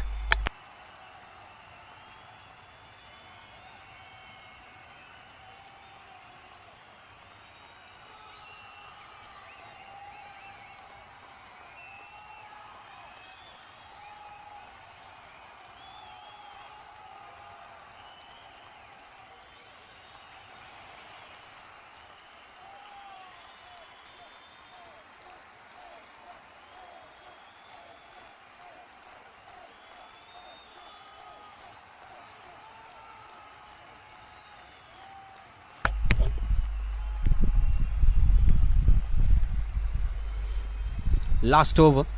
Satish gets the ball, starts off with a wide. Uday Prabhu is still in strike.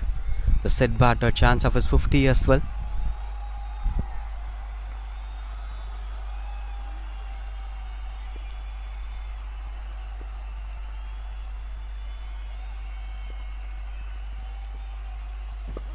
Oh, beautiful shot through the covers, and that is a man in deep. After watching the Wagon Wheel, this is the most beautiful thing about the set batters. If a batter sets himself up, that becomes his trap as well. He'll be watched by the entire fielding unit. His loopholes will be exposed. So he is very good at playing through the covers. Just plays the fielders of the deep, will be just a single. That brings strike back to Naveen.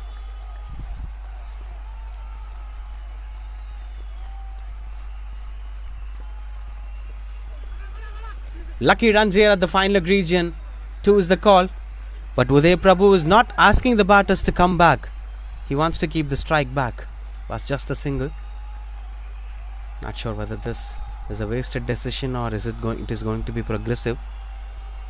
But just single for that. 120 up. A psychologically good margin.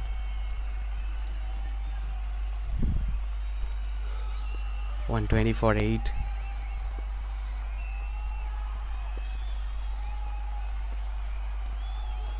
Swings and misses out. That was given wide anyway.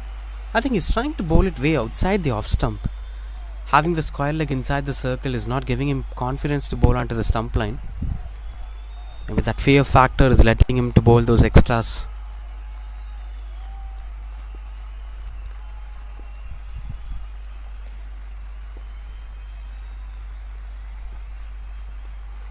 Catches the call. Fielder gets closer, but is not getting the catch. Still there is a run out opportunity. He's walking. They're also happy that he is off the strike.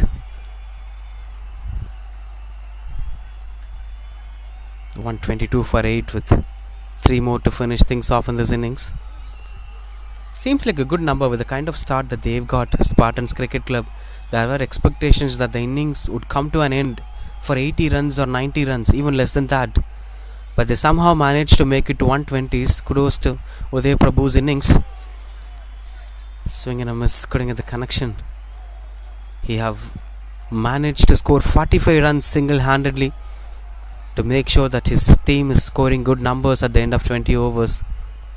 Now there is some space for fight in the second innings as well. They could eventually fight back. Oh, that's missing out the stumps. Swing and a miss one more time. He's not getting his wicket, Satish, but what's most important is 2 dot balls in a last over. It's a costly stuff over there. Should try to play minimum numbers. 1s or 2s will eventually be a supporting stuff.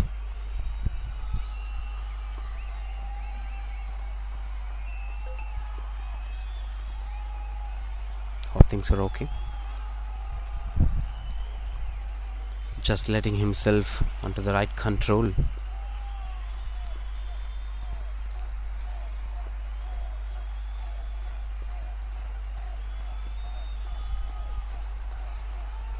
Dot ball to end the over. 3 dot balls to end the over. That's a wonderful last over to finish things off. 122 for 8. Spartans Cricket Club at the end of 20 overs. The toss was won by Little Master Fan Club. Would really be happy with the number, but eventually this is extra 20 runs than expected. With the kind of start that Little Master Fan Club got, Spartans Cricket Club would have ended their innings with 80 or 90 runs on the board. But one batter took up a couple of good partnerships with Rinesh and Udayan, have managed to score 45 runs not out to make sure that his team is posting up 122 at the end of 8 overs. The bowlers have been pretty impressive today. Krishnakant picked up 2 wickets for 25 runs. Sundar CS was the pick of the bowler, 17 runs and 4 wickets on his name. And obviously Raghunathan with his economical spell in the middle overs, 4 overs 19 for 0, and Satish 4 overs 20 for 1. Exceptional performance. Put it up all together. 122 for 8 it is. Now 123 is the target required. Looks like a good number, but still it's finals. So this might be also having a dramatic space to watch out for in the second innings.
Of Group B, they are the second position at the table, and they were one of the interesting sides in the tournament as well.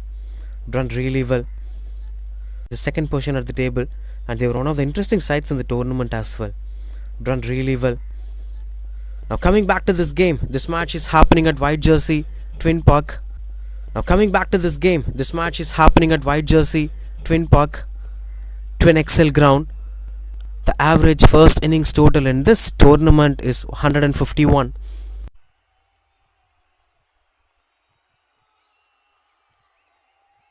That's a beautiful shot onto the pads, and he glides it away to the onside. That before that game. I think that's something special about big stages. Strong shouts, and the finger's gone up straight away. Once the ball gets older, the batters will start watching the ball well. That's one of those reasons. The other would be the quickness on the pace, as this outfield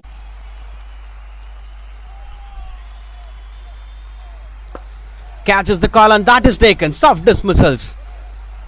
That's wicket number 2. Face. But that will surely be an expectation to do well in the finals, that you have to build that partnership.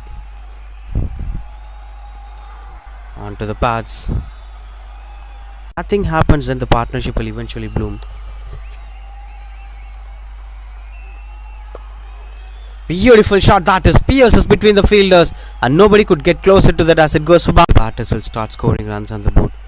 I think Sundar C is targeting at the right regions, the off stump, and that hits the off stumps as well. A wonderful effort to pick another one. Sundar wicket, last ball of the 5th over. Oh, catches the call. That landed safely, and it eventually goes over the boundary. Cricketers, they were not the frontline cricketers. They are not the cricketers of this time. The tournament title says it all. Catches the call, but nobody standing at the deep as it rolls and goes over to 10 the power play.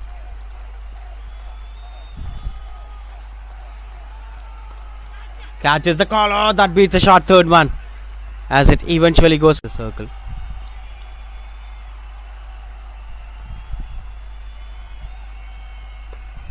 Catches the call. That is taken. Beautiful catch that is. In fact, Ajit Shah picked up 4 wickets. Oh, that's another lucky one. Goes behind the short third man and eventually gets the bounce. Look at the wicket column. Sundar CS have been the main reason behind this top order collapse. If you stay conscious against him, good shot, but there is a fielder in deep and that is taken. This is very of dangerous bowlers. We're not sure about these bowlers, but they're not having any early success so far. That's high in the air, long on in position, and that is trying to tempt the batters to go for the big shot.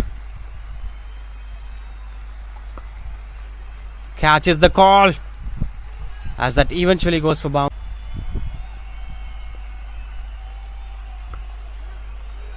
A wonderful stop from the fielder. Chance of run out. Miscommunication. In fact, that's not just miscommunication. That's big. This was a tremendous change in international cricket as well.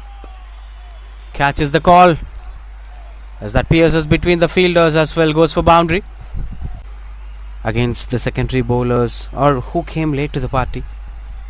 Ajit was a wonderful bowler in the tournament. Came late in this game eventually. Oh, another.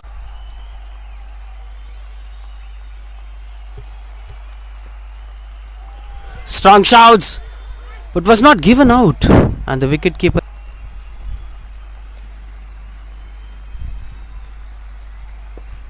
finds the aerial route. Good drive from the fielder anyway. Run rate as well. This is T20 cricket, just 5 overs in hands. You cannot worry for the 6 wickets have fallen early in the innings. Just start thinking about the next thing. That's catch call, and that is taken at the mid on the board.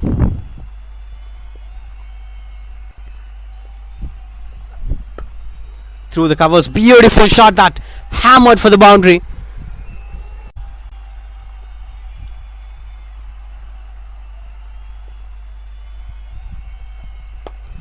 Catches the call and that goes over the long off fielder.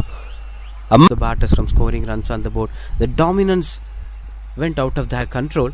Goes over the bowler's head. And that eventually is batting. genuinely having his bottom hand below. Catches the call. Wicketkeeper and bowler converges together, and that is a good catch taken. Wicket number 4 here. Not sure whether this is a wasted decision or is it is going to be progressive. But just single for that. 120 up. Psychologically.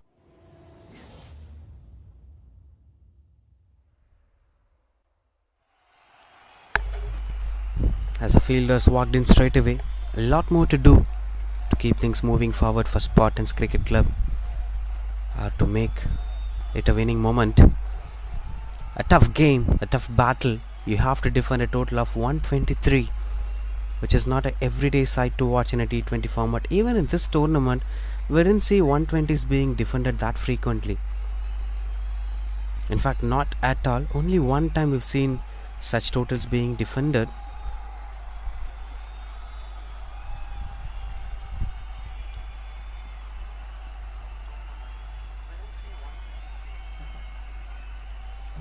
It exactly happened when Chennai Senior Kings have defended fair play.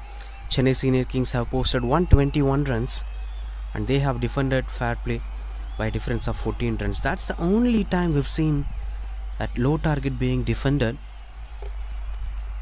But apart from that, whenever 120 is being made, was chased down.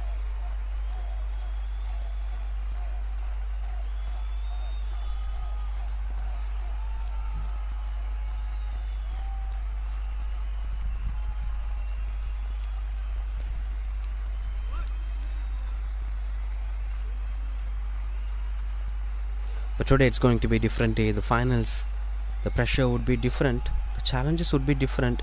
That was handled really well by Little Master Fan Club. But I'm not sure how long this is going to exist in the second innings as well. They've been packed with full of energy. Spartans Cricket Club, the umpires on the field, the batters are yet to arrive, but the fielders have been arranging themselves well as quick as possible. This shows the kind of energy they're having for this big game. The big finals, the match has not yet got over. That's the only thing that they should keep in their mind. Even when 10 runs required, 5 wickets in hands, things might go out of their control. Take a look at the T20 World Cup final of 2024. And South Africa needed 30 runs of 30 balls with David Miller and Henrik Klaasen was on strike. It would be like 100 for 0 of India's prediction to win that game. But from there on, India have managed to bowl those 5 overs well, to dismiss the key batters, to come back stronger in the game, to grab a wonderful catch. They did everything perfectly and eventually won the game. I think that is something an entire unit puts up together with the same energy. All the 11 players should feel themselves as a captain. All the 11 players should feel themselves as a champion. I think that's what the secret of Rohit Sharma's captaincy. Everyone will feel themselves the captain of the side. Everyone will feel themselves the champion on that team. And even to the Virat Kohli's words, even if it's 1 hour of play, that should be 1 hour of hell for them. They should feel hard to score even a single run. I think that's the way cricket should be played. That's the way how you should be optimistic on seeing things. It is 122, but they have to score 123 anyway. They shouldn't be given winner's tag just because they've defended you for 122 runs. They should also score the same runs in 20 overs to win the game. That's the mindset that Spartans Cricket Club should have. Shinoj and Edumale were the openers and Sanjay with the ball to start things off in the second innings.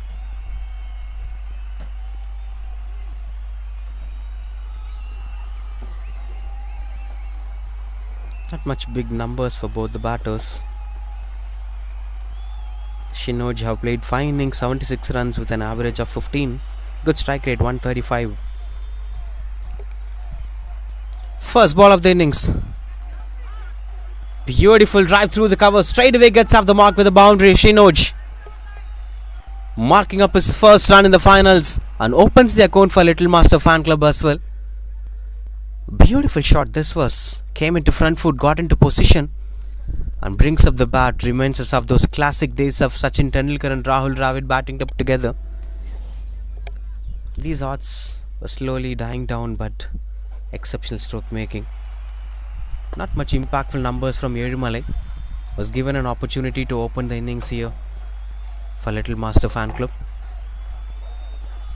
On the other hand, when you look at the way how Sanjay performed so far in this tournament, was not among the top wicket takers of the tournament as of what we've seen in the first innings as well. Was not a mainstream bowler to bowl the first over. 3 wickets so far in 2 innings. Picked up 3 wickets in the first game against the same opposition. That's the secret. Against Little Master Fans Club, he picked up 3 wickets for 21 runs. He's one among the key factors on winning that particular game.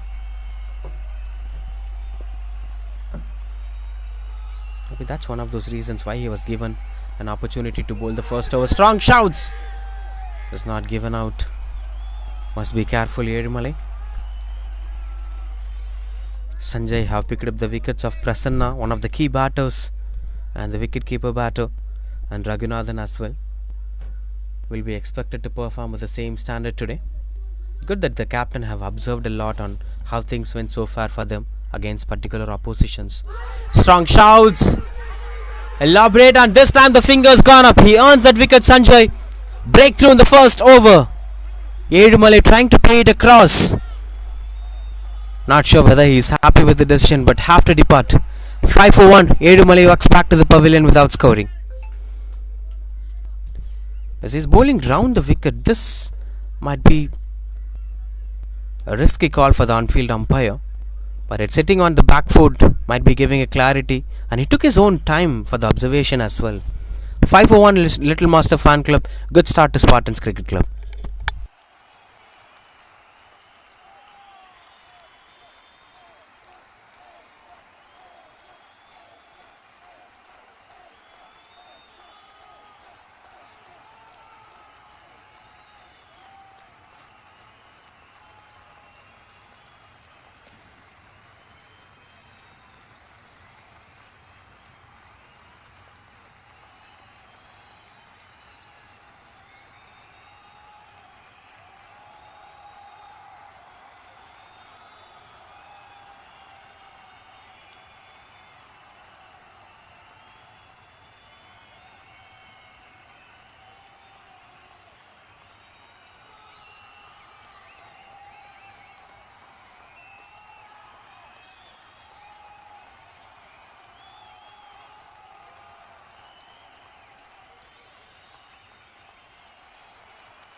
Balaji, the new batter, comes in at number 3. Will surely be having that pressure. That's what a big match pressure is all about. Even though this might be an comfortable total to chase on. Catches the call, and that is taken. Beautiful catch.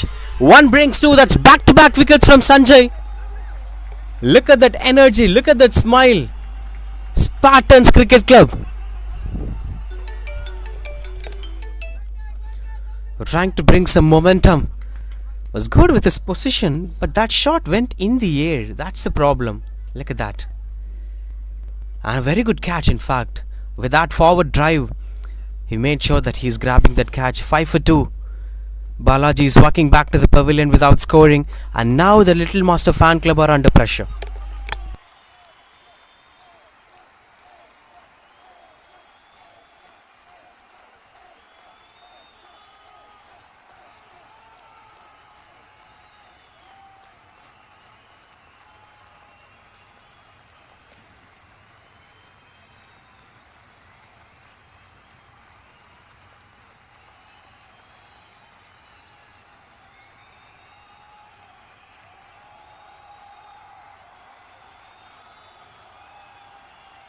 Shinoj will surely be disappointed with these happenings of the non-strikers. And now the key batter, the one who scored the maximum runs for the side, Prasanna, comes in at number 4. 230 runs, averaging 46, and strike rate of 108.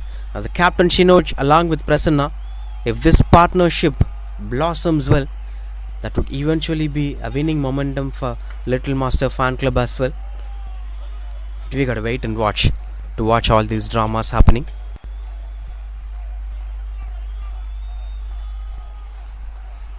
On a hat-trick now, Sanjay. No special preparations for the hat-trick ball.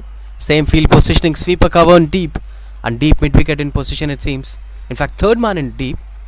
So two fielders were in deep, both standing at the offside. Hat-trick ball, no slips in position. Sanjay to Prasanna. Oh, that is a wonderful Yorker. Somehow manages to defend it. Prasanna, wonderful first over from Sanjay. Confident bowling. 5 for 2 it is, Little Master Fan Club.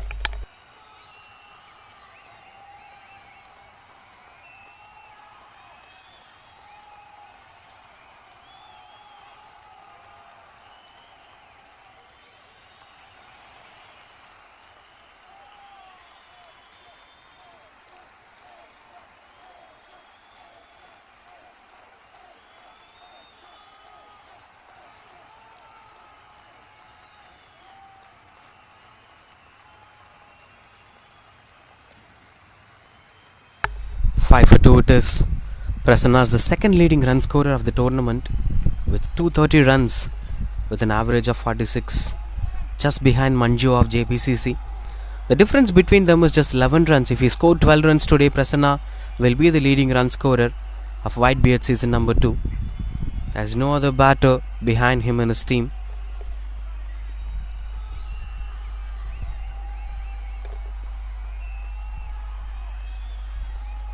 Similarly, Murugan with his 10 wickets will be in action maybe at the later part of this innings. Udayan with the ball.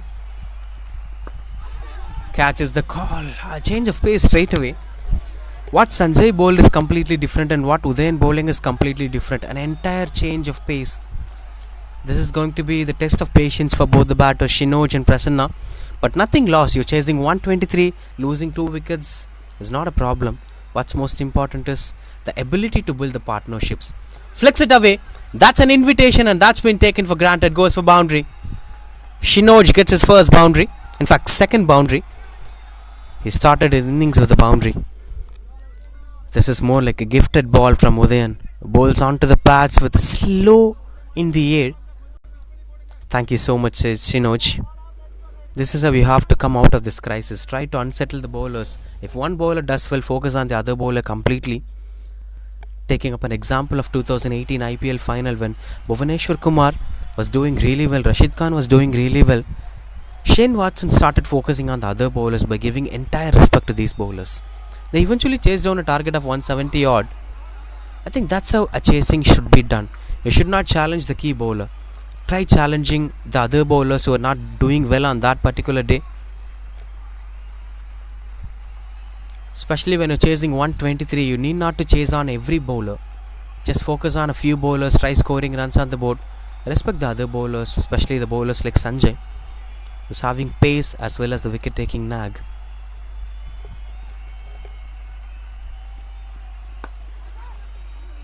Through the covers this time. And a beautiful stroke making. The only batter scoring runs for the side is Shinoj. He's 10 runs and the team's run is 10. Now Prasanna will be expected to bat with the same standard. He's known for his caliber, calm and composed batting innings. Usually plays a longer innings, not a big striker of the ball. A big striker in the sense that he could be able to go for big shots, but he doesn't prefer to go for the big shots. There is a huge difference between these, as he considers himself the key performer, the one who has to stay in the crease to make sure that they're reaching out the winning numbers.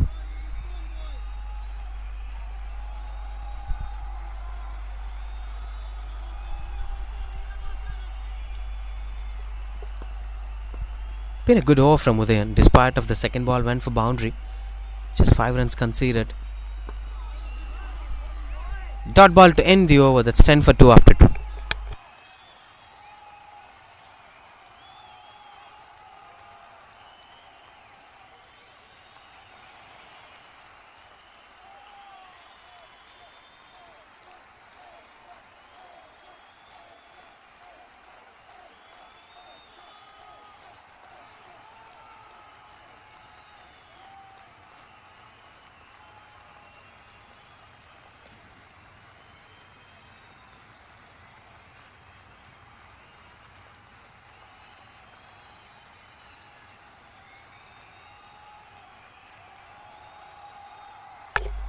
Continues to bowl Sanjay.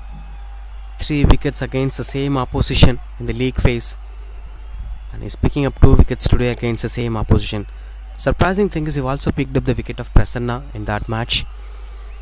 That'll be huge expectation on how Sanjay is going to turn this game towards Spartans Cricket Club. Swing and a miss, scoring at the elevation that he is looking for. Wicketkeeper standing behind the stumps. That is a clue that you cannot expect a short ball or bouncer, that the bowler is not having freedom to bowl such bouncers as the wicketkeeper standing closer to the stumps. So you can confidently play front-footed shots mid-off inside the circle. Mid-on inside the circle, obviously that's the area where you have to focus on. Oh, that is much better, much better. This man is bowling tremendous line and length. Sanjay is not letting the batters to identify on which ball is going to come up next. That's why the surprise lies in between, and the kind of pace on which he delivers. The wicket naturally skids on to such fast bowlers, which offers them to pick a couple of wickets as well.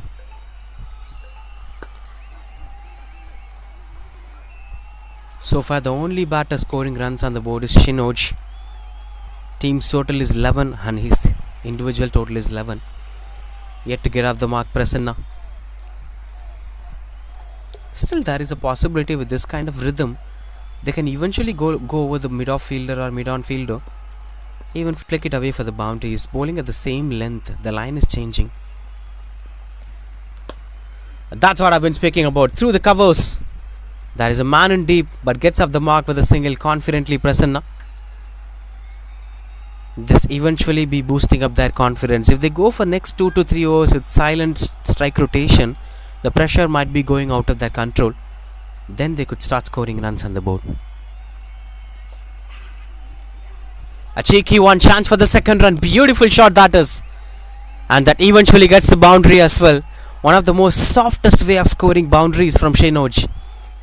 Point fielder was standing as quiet as possible. Third man is standing fine. Just glides it, reminding me of Subramaniam Badrinath of Tamil Nadu. These are shots that was there at the time in 2010-2012 when Mahila Jayawardene continuously plays, Subramaniam Badrinath plays. But over a point of time, with the kind of immense growth that cricket got, cricketers were not preferring to play timing shots.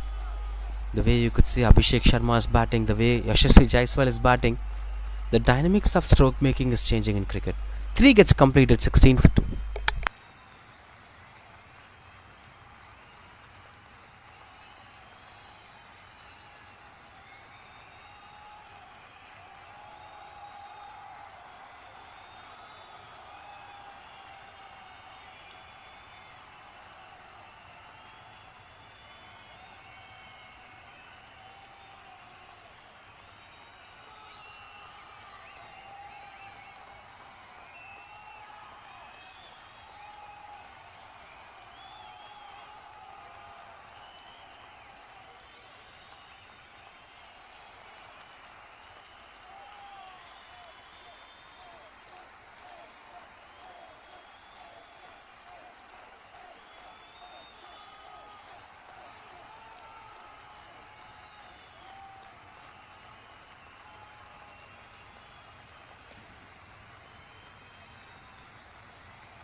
Satish, the new bowler, into the attack. Straight away replacing Udayan. 3 overs, 3 new bowlers. In fact, 4th over, 3rd new bowler. Shuffling around the bowlers here as the skippers trying to experiment a lot of things in the power play.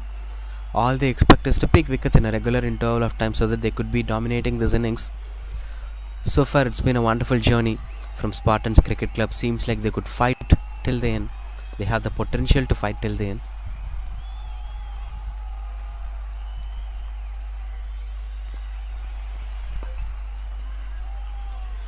Slower through the air, challenging the batters. This is completely different to the way how Sanjay was bowling. It was quicker and skidding on, and this is flighting and turning away from the batter. But you have to take control against any one mode of bowling. Sweeper cover is not in position now. If you play cover drive, there is a possibility of a boundary, as the protections were on the onside. Much better one from Prasanna. Smart and sensible way of rotating the strike. As every single run counts at this point of time. Dot balls will never be appreciated. Though you're chasing 123, you can't be much slower in terms of chasing down the target. The more time you give, the more overs you play, the more the opportunity for Spartans Cricket Club to pick wickets. It's always important to chase such targets before the 15th over. If you aim such ways, you'll not be giving another 30 ball chance for the bowlers to pick wickets. That's how optimistic thought process should be. Long off in position now, long off on deep mid wicket for Satish. Through the covers, showing his soccer skills only to convert that as a boundary. Excellent shot that is from Shinoj. Playing a captain's knock in finals and trying to keep up the control and chase rather than worrying about the wicket felt so far in this innings. This is really good that except Sanjay, the rest of the bowlers were conceding boundaries. Should have stopped anyway. He got an opportunity to stop that, but was not that easier.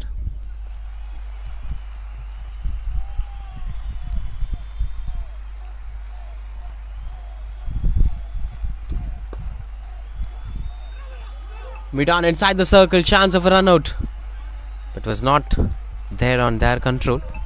Seems like both the batters are dominating with the bottom hand domination, trying to go over the mid-on fielder.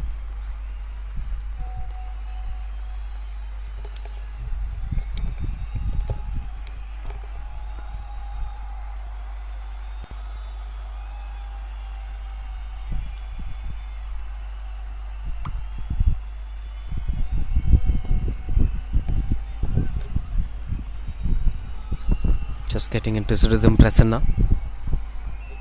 And I love the way how Shinoj is batting. He's just relieving all the pressure out from Prasanna's head. He's taking up the responsibility of focusing on the run rate, which lets Prasanna to set himself well to chase the target in an expected time.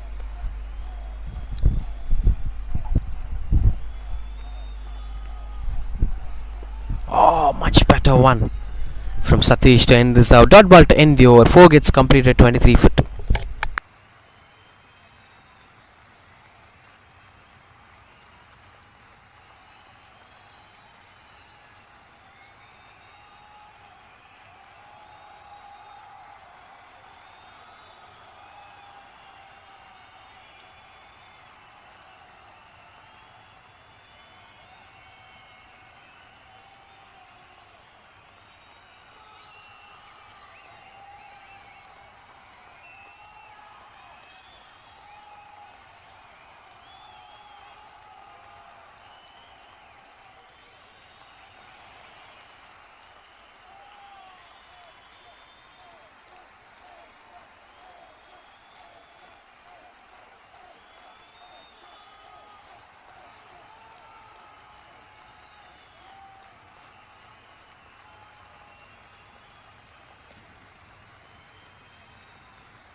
Murugan, the new bowler, into the attack. Catches the call, and that's a tremendous catch. That was all about my statement, but that was put down by the fielder. Should have been taken, but anyway, the try was immense. It's not everyone's cup of tea. It almost landed onto his hands, but while diving, it left out of his control. Good on from Udayan. Speaking about Murugan, have been pick of the bowler, been one of the leading wicket takers of the tournament. 10 wickets so far in this tournament. He's trying to play it through the air. Maybe that's the problem here, that there is opportunities for catches as well. Should be kept in control.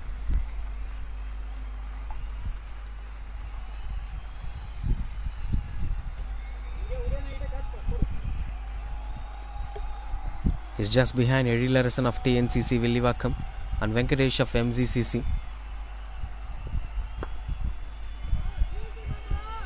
They were 13 and 12 runs respectively, 12 wickets respectively. So if Murugan picks up 3 wickets, he'll be sharing the top wicket takers list along with Eddie Larison. If he picks 4 wickets, he'll be the leading wicket taker. So most probably one of the top run getters of the tournament is facing one of the top wicket takers of the tournament, Prasanna and Murugan. Which individual is going to create an impact for their sides? That's the question. Prasanna is not well set as of now. Murugan is setting himself well right from the first ball. There was a wicket opportunity. Could have dismissed Prasanna through that. Seems like Prasanna is still trying to play the defensive cricket. He couldn't come out of that incident, those early breakthroughs. But adds a bit of pressure on his head.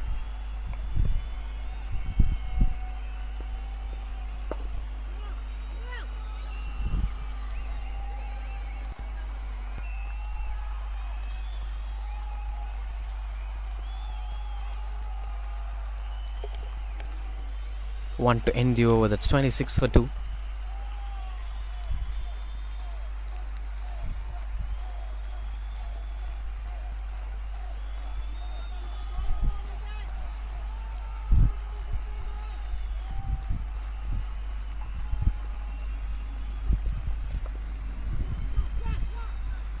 Yes, is the call from the non-striker.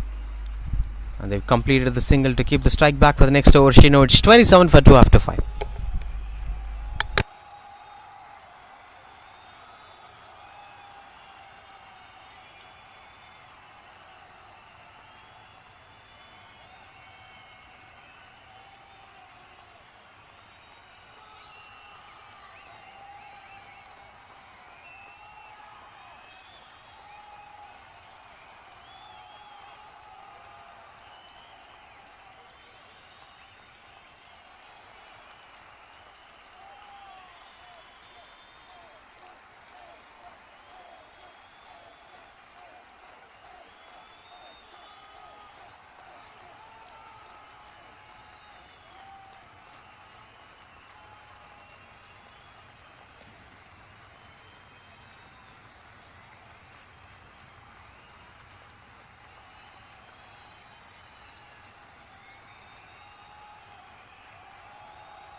Right after the hydration break, Uday Prabhu, the new bowler, with the best bowling of 6 for 11, is into the attack.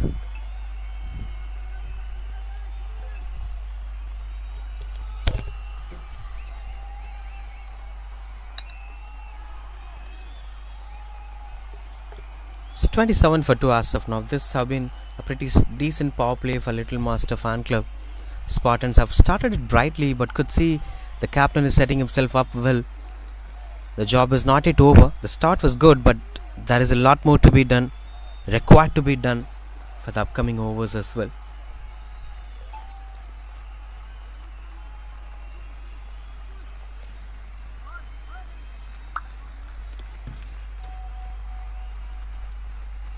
Shinoj on strike.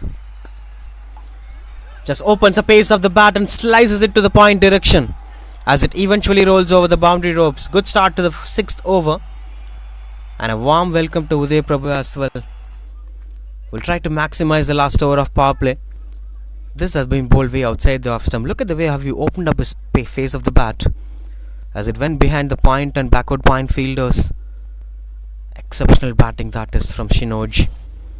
Despite of whatever happened on the other end, this man stood for his side, stayed till the end to keep up the control. The end is not yet there, but there will be a possibility. No ball given by the on-field umpire. as it went above the hip level of the batter. Great mind that Shinoj is having. He came for that single. He would have avoided the single to face the free hit ball, but he came for the single. Now the free hit is given to Prasanna.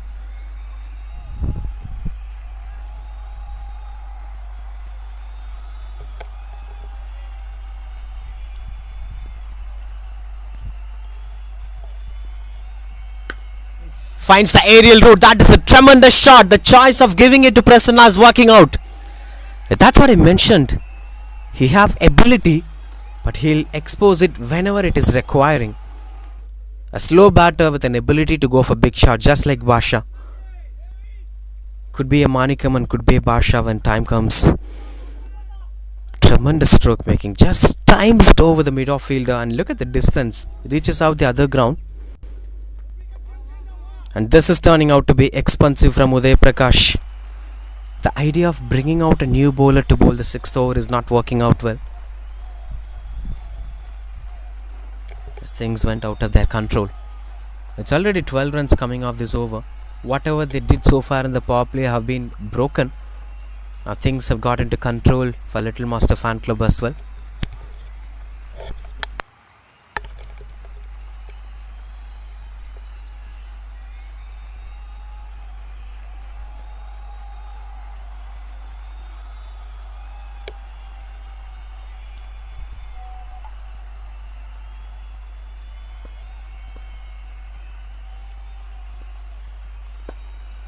Another beautiful shot catches the call, but the fielder will be a spectator to watch that going for maximum.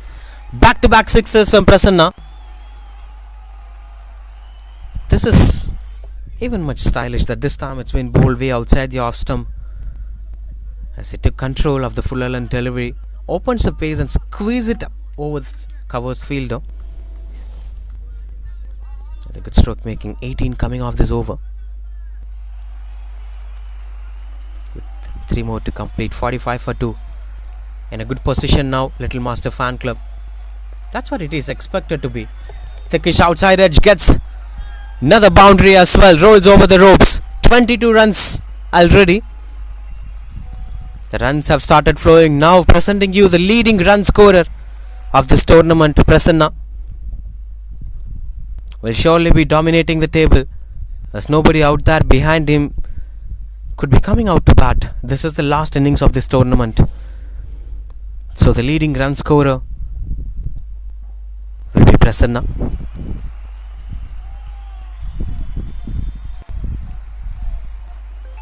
(22) already with 2 more to go. 49 for 2. Now this power play is turning out.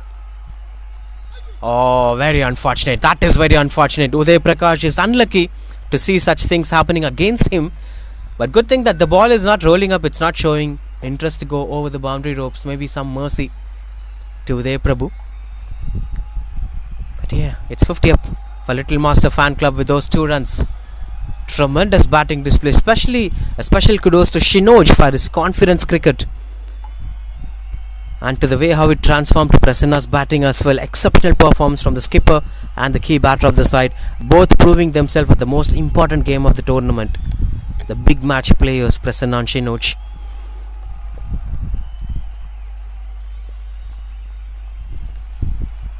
Straight out of pressure on the bowler as well. Even if the batter flicks it away, that will be going for boundary. 3 fielders on the onside.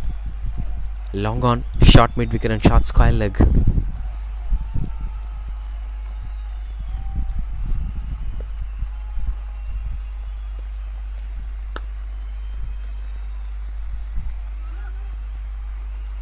Dot ball to end the over. That's end of power play 6 gets completed. 52 for 2.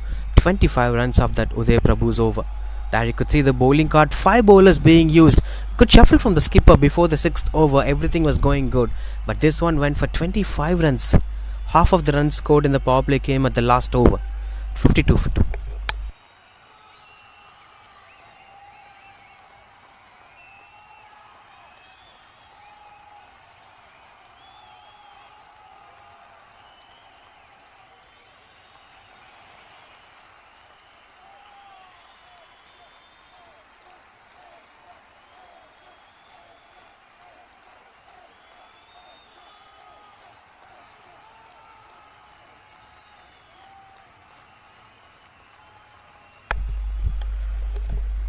pressure handling have been a great skill that everyone cannot master that skill. When situation was very tough, 2 wickets fallen in the same over, the first over from Sanjay, and even the second over of Sanjay was fiery. Imagine the situation at that point of time. There was an immense pressure. There was a fear that the third wicket might fall, but look at the way how they batted throughout the power play. Special kudos to Shinoj. Played positive cricket when the team was struggling. Good shot from Shinoj. Satish continues up to bowl. Shinoj is trying to play it through the covers. Good stop from the fielder. Saves 4 runs for his side. Now the fielders are being spreaded to the boundary ropes. 5 fielders. A maximum of 5 fielders will be allowed to stand outside the 30-yard circle. That's between the two. So far, 4 fielders are standing outside the circle. Long on, deep mid-wicket, long off and sweeper cover. The rest of the fielders standing inside the circle. If it is mandatory, they might also be pushing the Charge Koilak fielder to deep. Back on strike, Prasanna.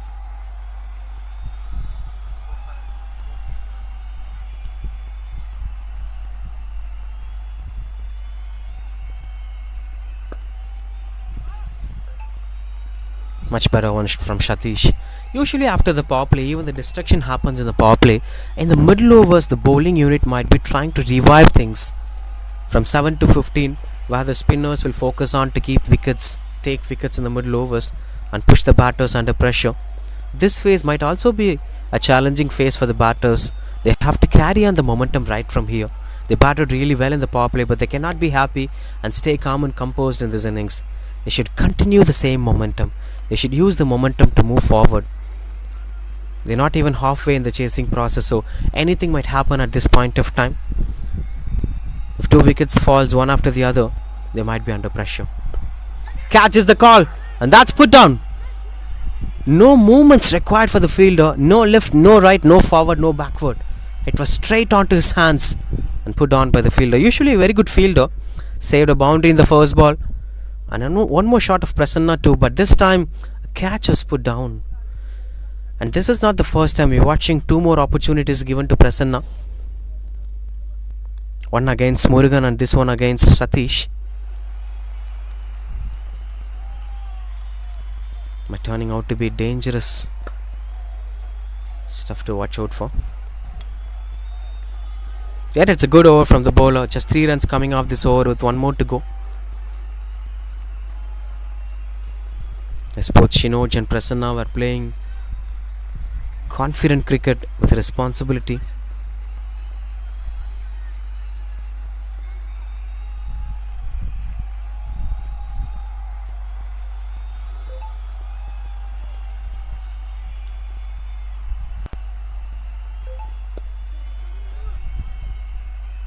Oh, easy one. That is easy one. There's a minute margin for errors that boosts up the confidence of the batter. Single to end the over. That's 56 for 2.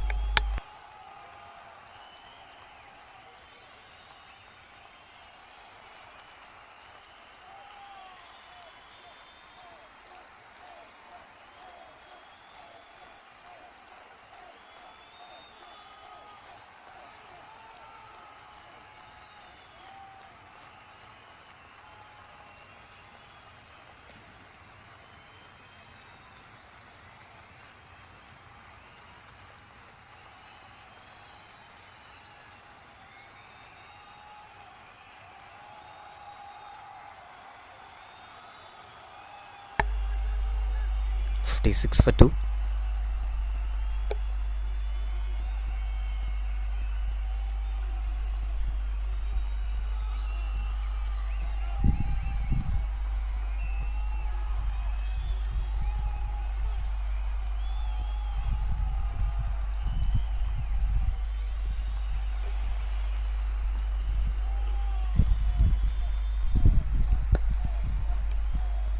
Much better one. That turns out to be Mohammad Mujahid.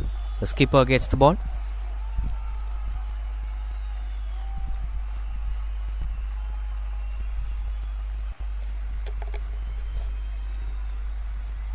As the batters are slowly moving on to their 30s.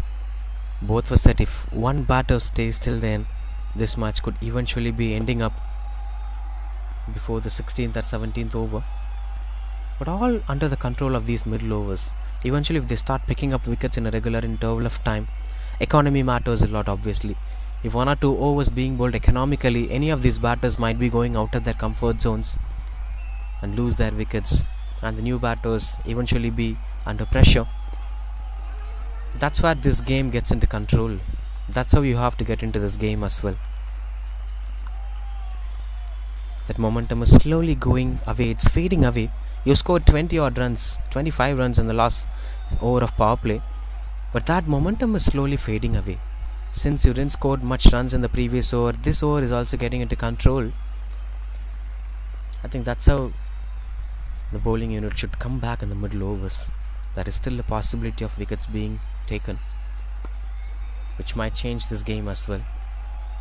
Good field positioning to not to let the batters rotate the strike that easily. 5 fielders inside the circle, 4 fielders outside the circle. Much better field positioning as well.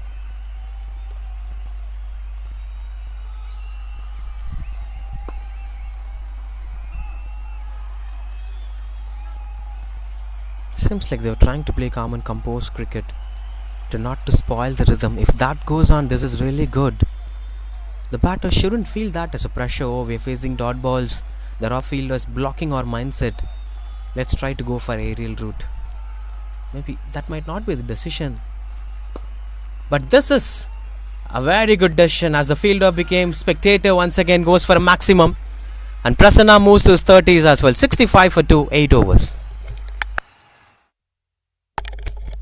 This was an extra flighted delivery, more like a gifted delivery. Prasanna was not in a thought process to go for big shot, but once this length was bowled, you've taken that in control. Third sixer for him today. I think this is very good sign to watch out for. A key bowler known for his caliber. He did really well throughout the tournament, and he's doing that in finals as well. I think that's a great luxury a team could have. Your best batter is fighting for your team in the most important game.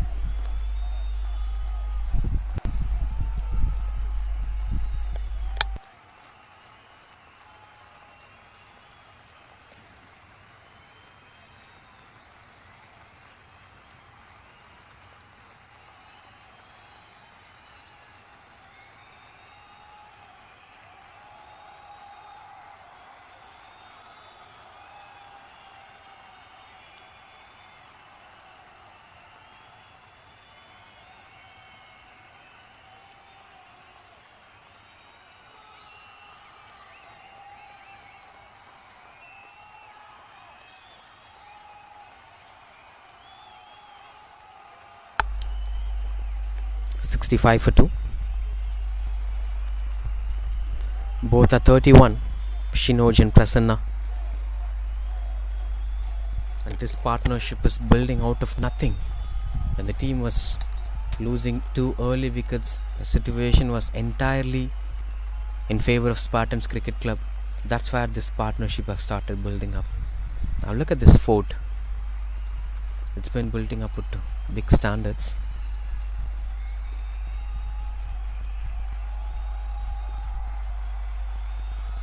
$60 runs together.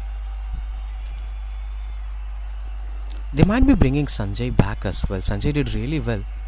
Should be given one more over to see his potential of picking up wickets. Some bowlers will be having that wicket taking nag that should be tested. Maybe they might be planning to use Sanjay at the later part of the innings, but I don't see any later part to this game. If this goes on, the match might be ending up in 16th or 17th over. If that shouldn't happen, they should break this partnership. There shouldn't be 2 set batters at the same time, which will surely be a threat to any bowling unit, especially with this intent of Prasanna, as he have slowly started shifting up the gears. 3 sixes at the same region. In fact, 1 at the sweeper cover, 2 at the long off, none at the onside. That is quite surprising to watch out for, with the way how he is choosing his shot selections without opening up his body, just aligning. Finds the aerial route. There is fielder under the ball, and that is taken. As the partnership broken finally, Udayan came in and brought in the breakthrough as well. This time Prasanna trying to go over the covers fielder was not much better length to play that shot. It was a good length and slower through the air. Look at that. It's a slow delivery. Didn't got the elevation right, and that's a wonderful catch taken at the sweeper cover. 67 for 3. Prasanna's innings is coming to an end. Good catch taken by Sanjay. Maybe that's why there is something with Sanjay today. All 3 wickets have Sanjay in common. 2 as a bowler, 1 as a fielder. Is having something to achieve today. Maybe 1 more wicket or 2 more wicket. That might be possible. The set batter is gone. There is 1 more standing at the non-striker end as well. But this might slow down the run rate. As you could see, the number 5 batter walks into the crease.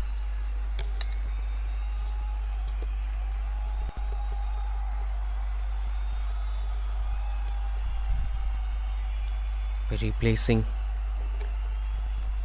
Prasanna into this batting lineup, will be expected to bat at the same standards along with Shinoj. By giving maximum strike to Shinoj, they could eventually bring this partnership moving.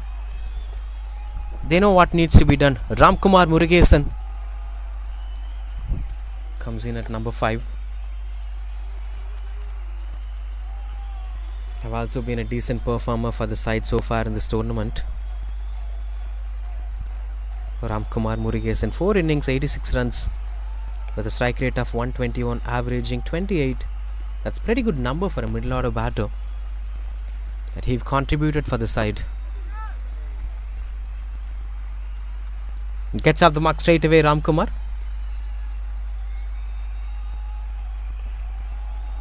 As that brings strike back to Shinoj, the man in form. Now the biggest question is, will that wicket of Prasanna will stop Shinoj from scoring runs, or will he be at the same mode of cricket which he played in the previous overs? I think he should play that positive cricket. There are still batters, just 55 required right from here.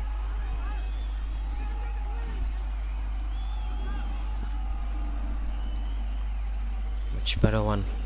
Trying to play grounded shots, but there are 5 fielders inside the circle, which is not letting the batter to play smooth flow of runs on the ground.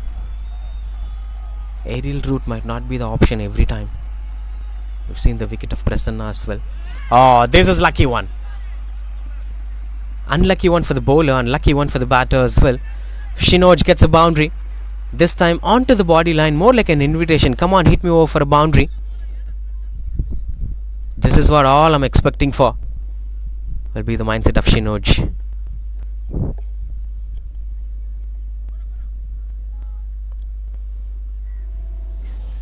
Whenever a crisis happens, this is how the run rate keeps on increasing, especially with the way how Shinoj is finding ways to score runs on the board. Now there isn't much pressure. As the same over where the wicket happened, the batter scoring a boundary, trying to relieve themselves out from that pressure. How could you survive with such an environment? Shot square leg is still in position.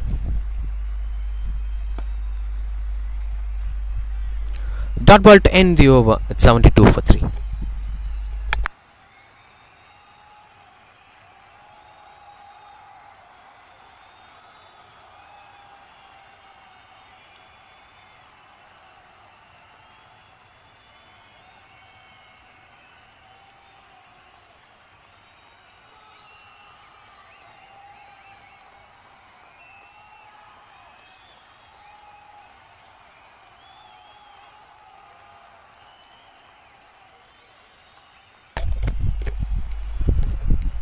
Satish continues to bowl.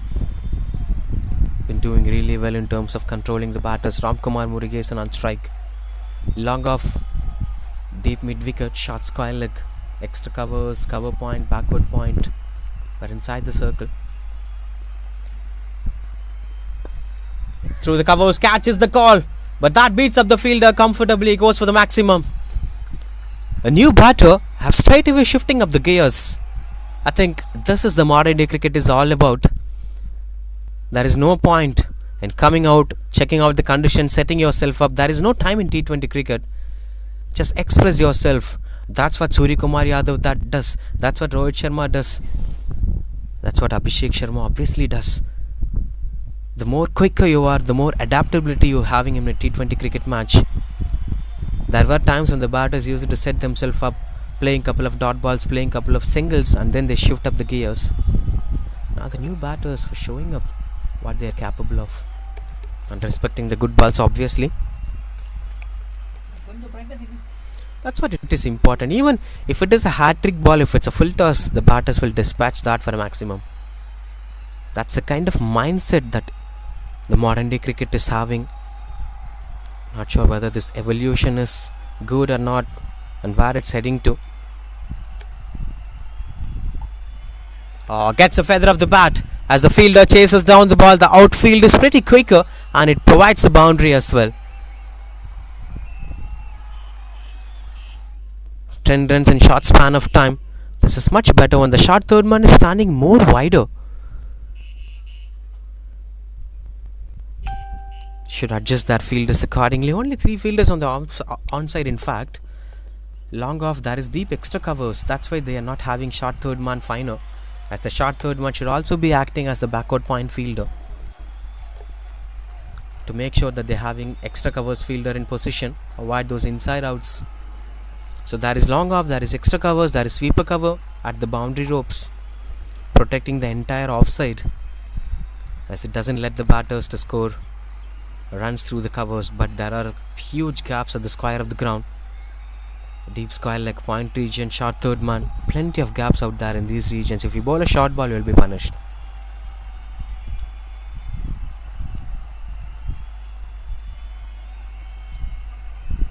Slices and couldn't get the connection that he is looking for.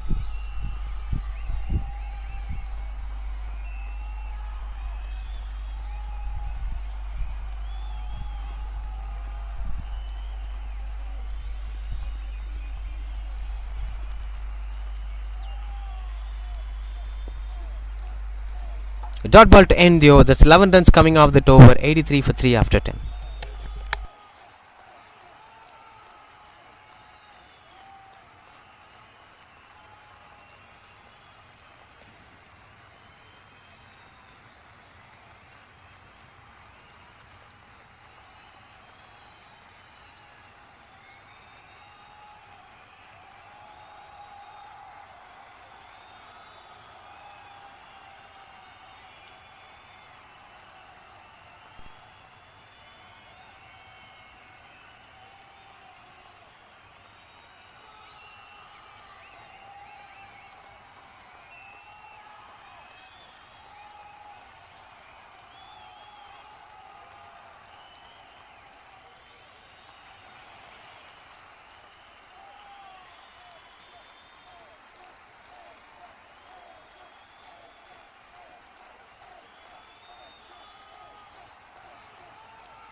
Change of end here.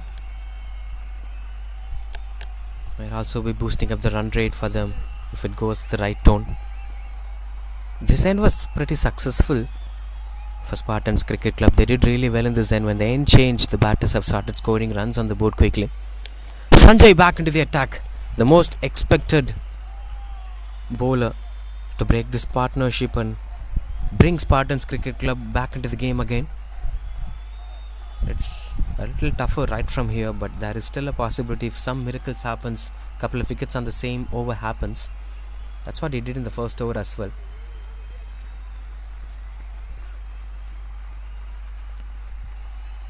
But the situation now is completely different comparing to the first over. Shinoj is well set. Ramkumar are also playing positive cricket, which doesn't let Sanjay to expose these batters to lose their wicket. There wasn't much threat over there. Change of pace straight away from Sanjay. Good that I've never noticed this variation from him. Now this is going to confuse the batters whether to expect a quicker one or to expect a slower one. The double mind confusion which eventually leads up to take wrong decisions. Oh, lucky once again. This is the region that provides runs whenever the team is under pressure. That adds one more onto the cards. We gotta wait for the on-field umpire's decision whether it's leg bias or it had the bat or it's not touching anywhere. I think it's having a connection with the batter.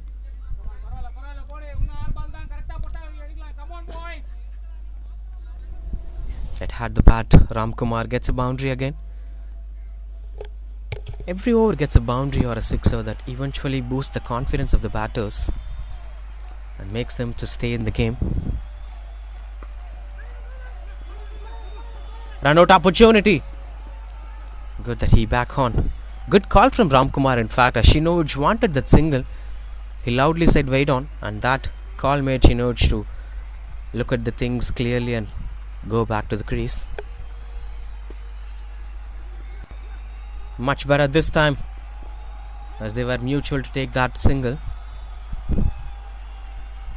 Much safe now. Sanjay's third over is almost getting to a climax that you cannot expect things to be a little difficult right from here. 90 for 3 after 11.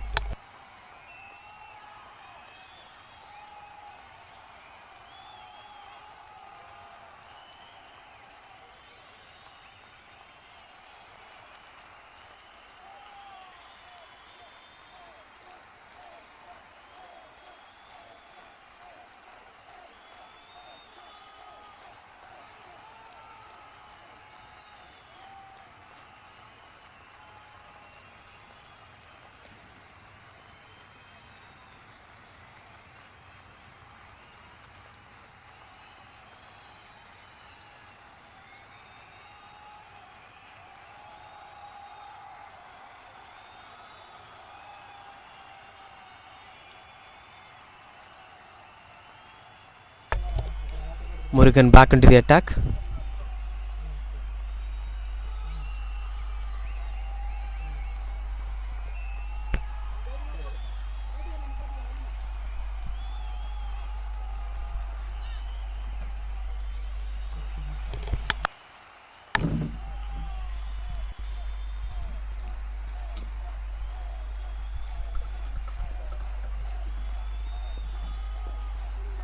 Change of pace straight away. This is a different bowler and a different pace altogether, but remember, he's the third leading wicket taker and highest wicket taker for the side as well.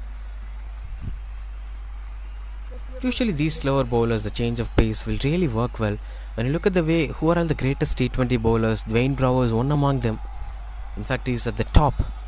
That's because of the pace variation. The slower you bowl, the batters will get confused, especially with the kind of run rate that you're having. Now straight away having a couple of dot balls around might pushing the batters under self-doubt on what needs to be done. They'll be under pressure straight away. But this was there right from the beginning. Shinoj was having that pressure right from the beginning. But the more you take the responsibility, the more you could make it happen. Similar kind of interns over there. One after the other. Ramkumar Murugesan is not finding it easier to get out there, and that's why he's one among the top bowlers of the tournament. Both were set batters, yet he came in and straight away pushed himself under pressure.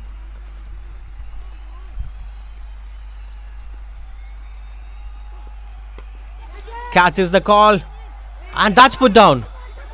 Miscommunication, chance of a run out as well, and that eventually made them to lose the set batter. This is more of dramas, and Sinoj is disappointed. Look at those dramas. The catch was dropped, Ramkumar is saved, and there comes a miscommunication where Shinoj was not expecting that single to happen, which made him to lose his wicket. He was batting really well. Look at that. The bat was being thrown down. But the breakthrough is here for Spartans Cricket Club to come back stronger in this game. It's 90 for 4. Shinoj's wonderful innings is coming to an end.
BP, the wicketkeeper batter, comes in at number 6. The situation itself is like something that could increase people's BP.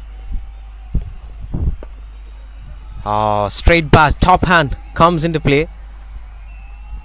Looks out to be a little interesting to see how his innings is going to be. BP straight away gets off the mark with that single.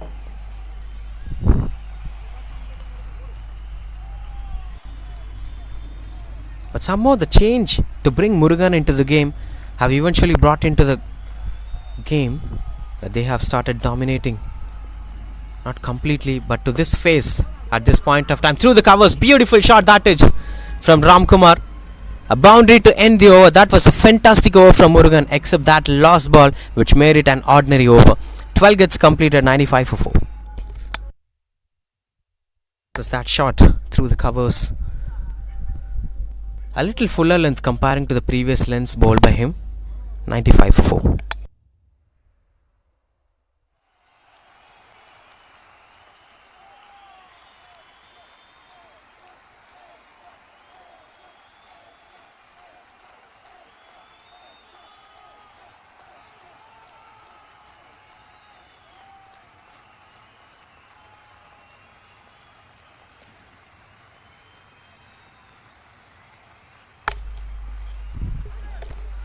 That goes behind the wicketkeeper. 2 is the call, and they're running back for the second run as well. And he clearly rammed the boundaries, that they know the importance of losing wickets while running between the wickets. I think that's where the communication plays a crucial role. Shinoj will be disappointed, but if this game happens to be a winning game for them, he'll be really happy and he'll be the main contributor as well.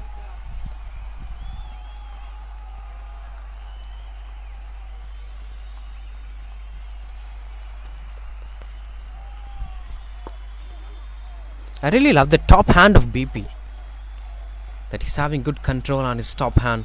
Elbow coming on to play. Have all the potential to be a top order batter.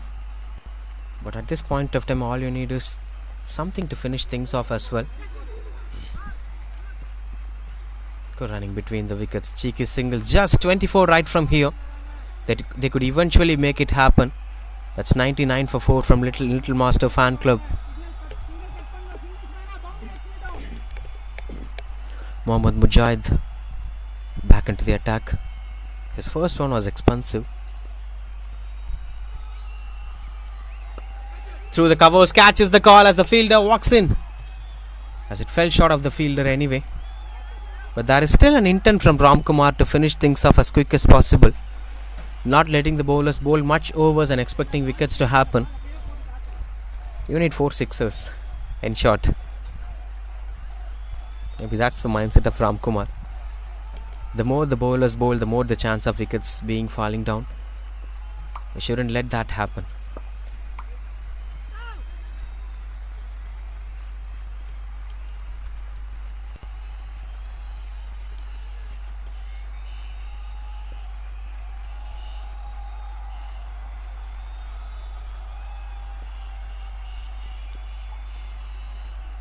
Unexpected at this point of time, as he's trying to contain things under control.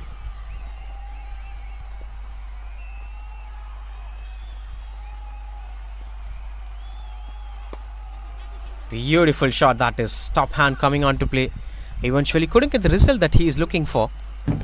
Should have been a top order batter. He's having all the ability to bat at top order with this kind of style, with this kind of alignment. But at number 6, there should be something that could let you to find ways to score runs on the board. Good over from Mujahid. 101 for 4 after 13.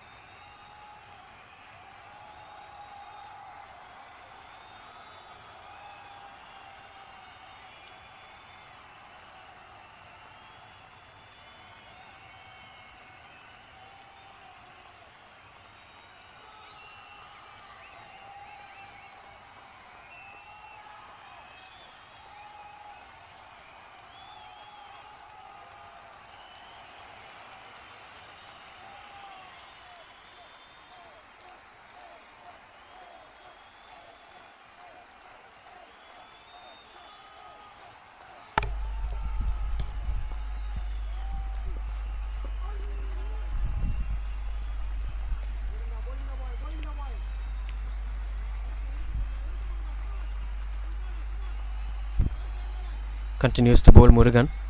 The more Murugan continues out to bowl, there's always been a pressure on the game. Though that last ball of his previous over went for boundary through the covers, there's still a threat for Little Master Fan Club that Ramkumar must be a bit careful. If he finds a loose ball, there should also be a ways to score runs on the board as well. You could not be letting the bowlers to earn confidence at this point of time. You just need 22 runs right from here.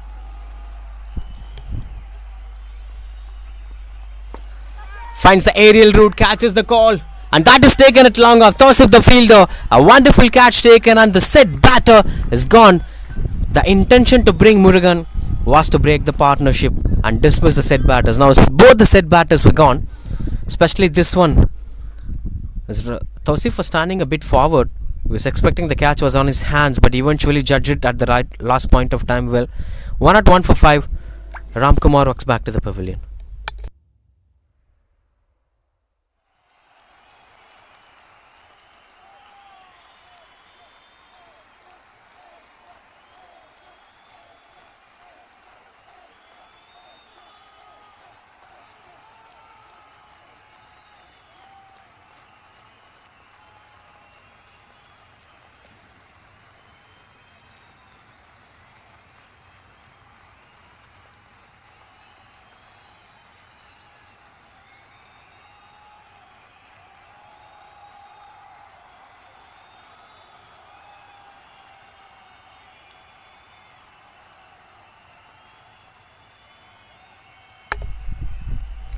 (101 for 5). That brings the new batter Kishore CTS in at number 7. The new batters, bails were off. 2 new batters. Will it bring a different approach to the game? Are Spartans cricket onto the driver's seat? We're not sure. Just 22 required right from here.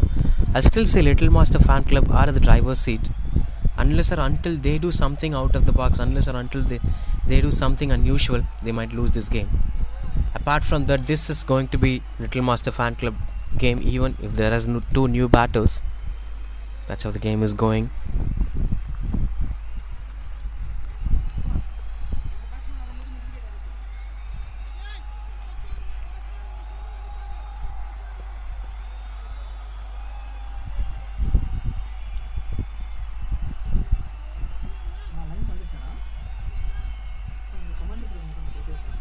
Things got into good control over there.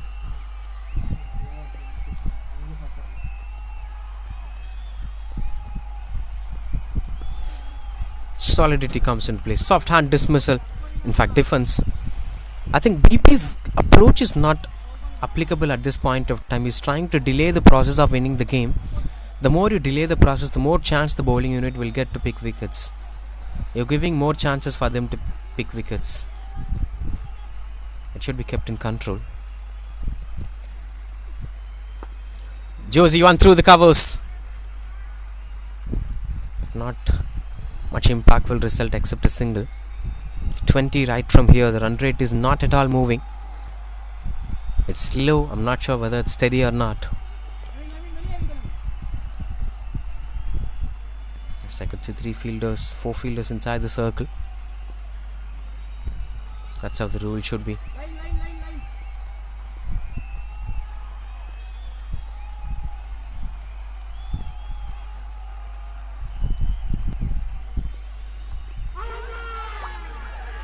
Change of pace from Murugan for an LBW appeal. That's 14 gets completed. 103 for 5.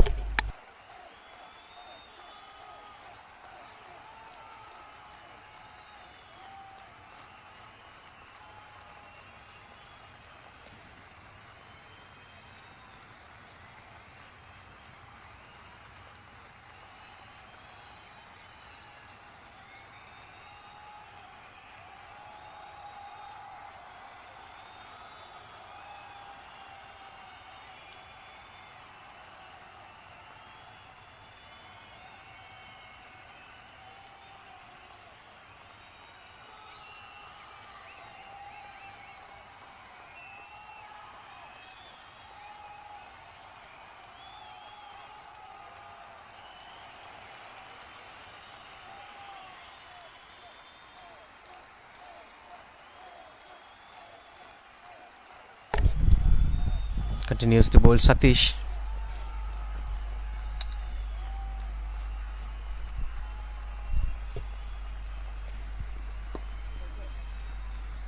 Yeah, that's where it's getting out of control. Only for the full lengths he could go for the drive.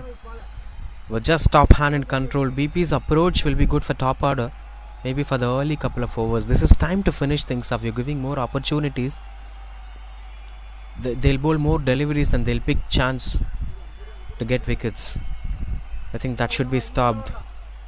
They should try to convert those dot balls into singles. You can open the pace of the bat to convert that as a single, or close the face of the bat to play single at the onside. Blind dot balls might not be favouring them in winning this game. Through the covers 2 is the call from BP, and he's running back for the second run as well.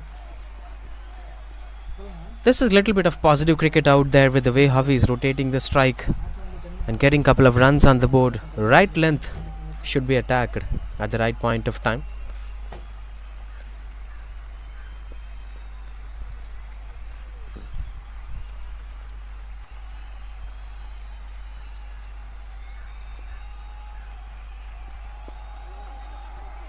Cheeky one out there to rotate the strike. Can never be able to go for the second run as well.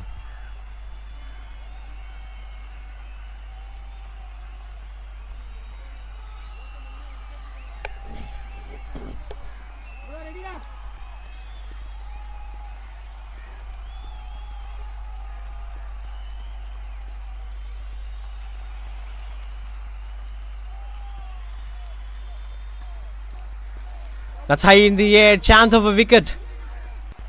And that is taken. One more onto the cards this time. Kishore, the batter, being dismissed, trying to find the aerial route, but not the direction right, as it went on to be fly high. Wicketkeeper left it for the fielder as the fielder was calling back for the catch. Exceptional work down there. Good catch taken. 1 at 6 for 6.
Sundar C is the new batter, the star performer with the ball.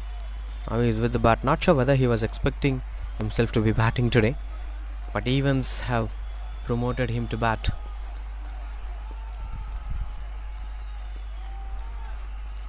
Straight onto the body line from Satish. Just 16 runs right from here. I think it's slowing down really well. Maybe because of BP's 6 of 12 balls. It's taking time unusually at this point of time. But eventually gets a couple of runs on the board as it's rolled down. And the fielder chases down the ball as well. Eventually goes to get a couple of runs on the board. 3 runs for that. Just 13 runs right from here. 110 for 6.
1-1-0 for 6.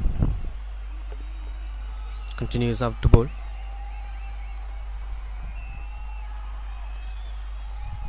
Back into the attack. In fact, Sanjay have been a spectacular performer. 2 is the call. And they are satisfied with a single. But that was a tremendous delivery. In fact, deadly. As he's trying to invade the stumps. This is going to be dangerous over here for the batting unit. But what I suspect is that with BP's style of batting, with the kind of pace on which Sanjay bowls, this might be easier for him to play drives, as he's playing top hand cricket and he's bowling quicker. Just converting singles and getting closer to the number. Sanjay is a dangerous bowler and he's bowling his last over, the last 4 balls for him. If he is intending to make any changes, this would be those 4 balls to make changes in the game. Swings and couldn't get the connection that he is looking for. Good field positioning from Sanjay. Placing right fielders at the right point of time. According to the way how he bowls, that is more important. Nobody is playing cheeky shots here. The fine leg have been kept empty. Beautiful shot that is. A massive stroke making goes to the maximum. Sundar have observed well the Sanjay's ball. The Sanjay will never bowl a bouncer. It's more like attacking stumps, quicker ones getting on. So you can blindly go for such shots. And he stepped out and reached the length of the ball. Stunned and deliver stroke making. Now it's a matter of 5 runs. A boundary away. 1 shot away to win this game for Little Master Fan Club.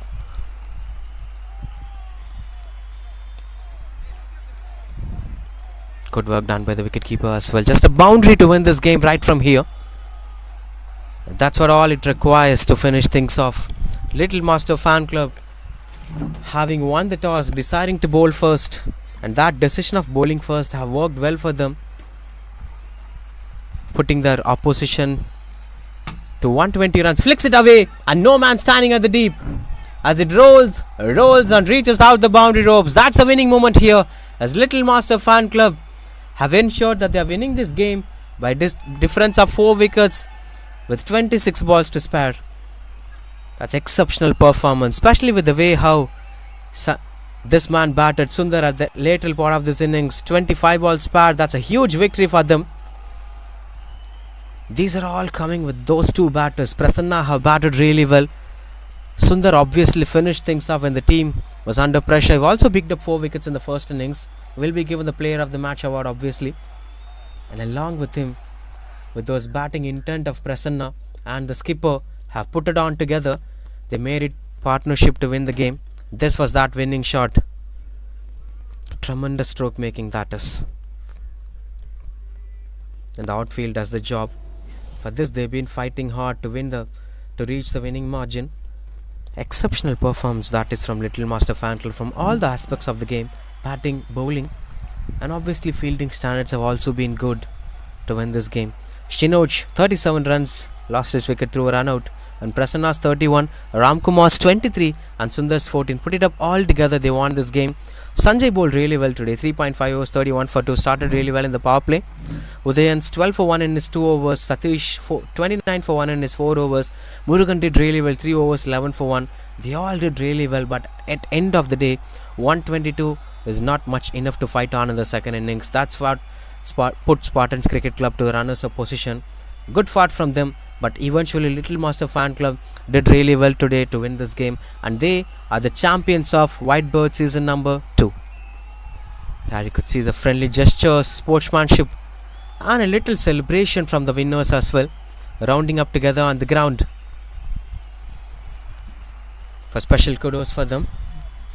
And that's how this game comes to an end. The champions of Whitebeard season number 2 are Little Master Fan Club. Kudos to the sides for their performance. Join us in the post-match presentation.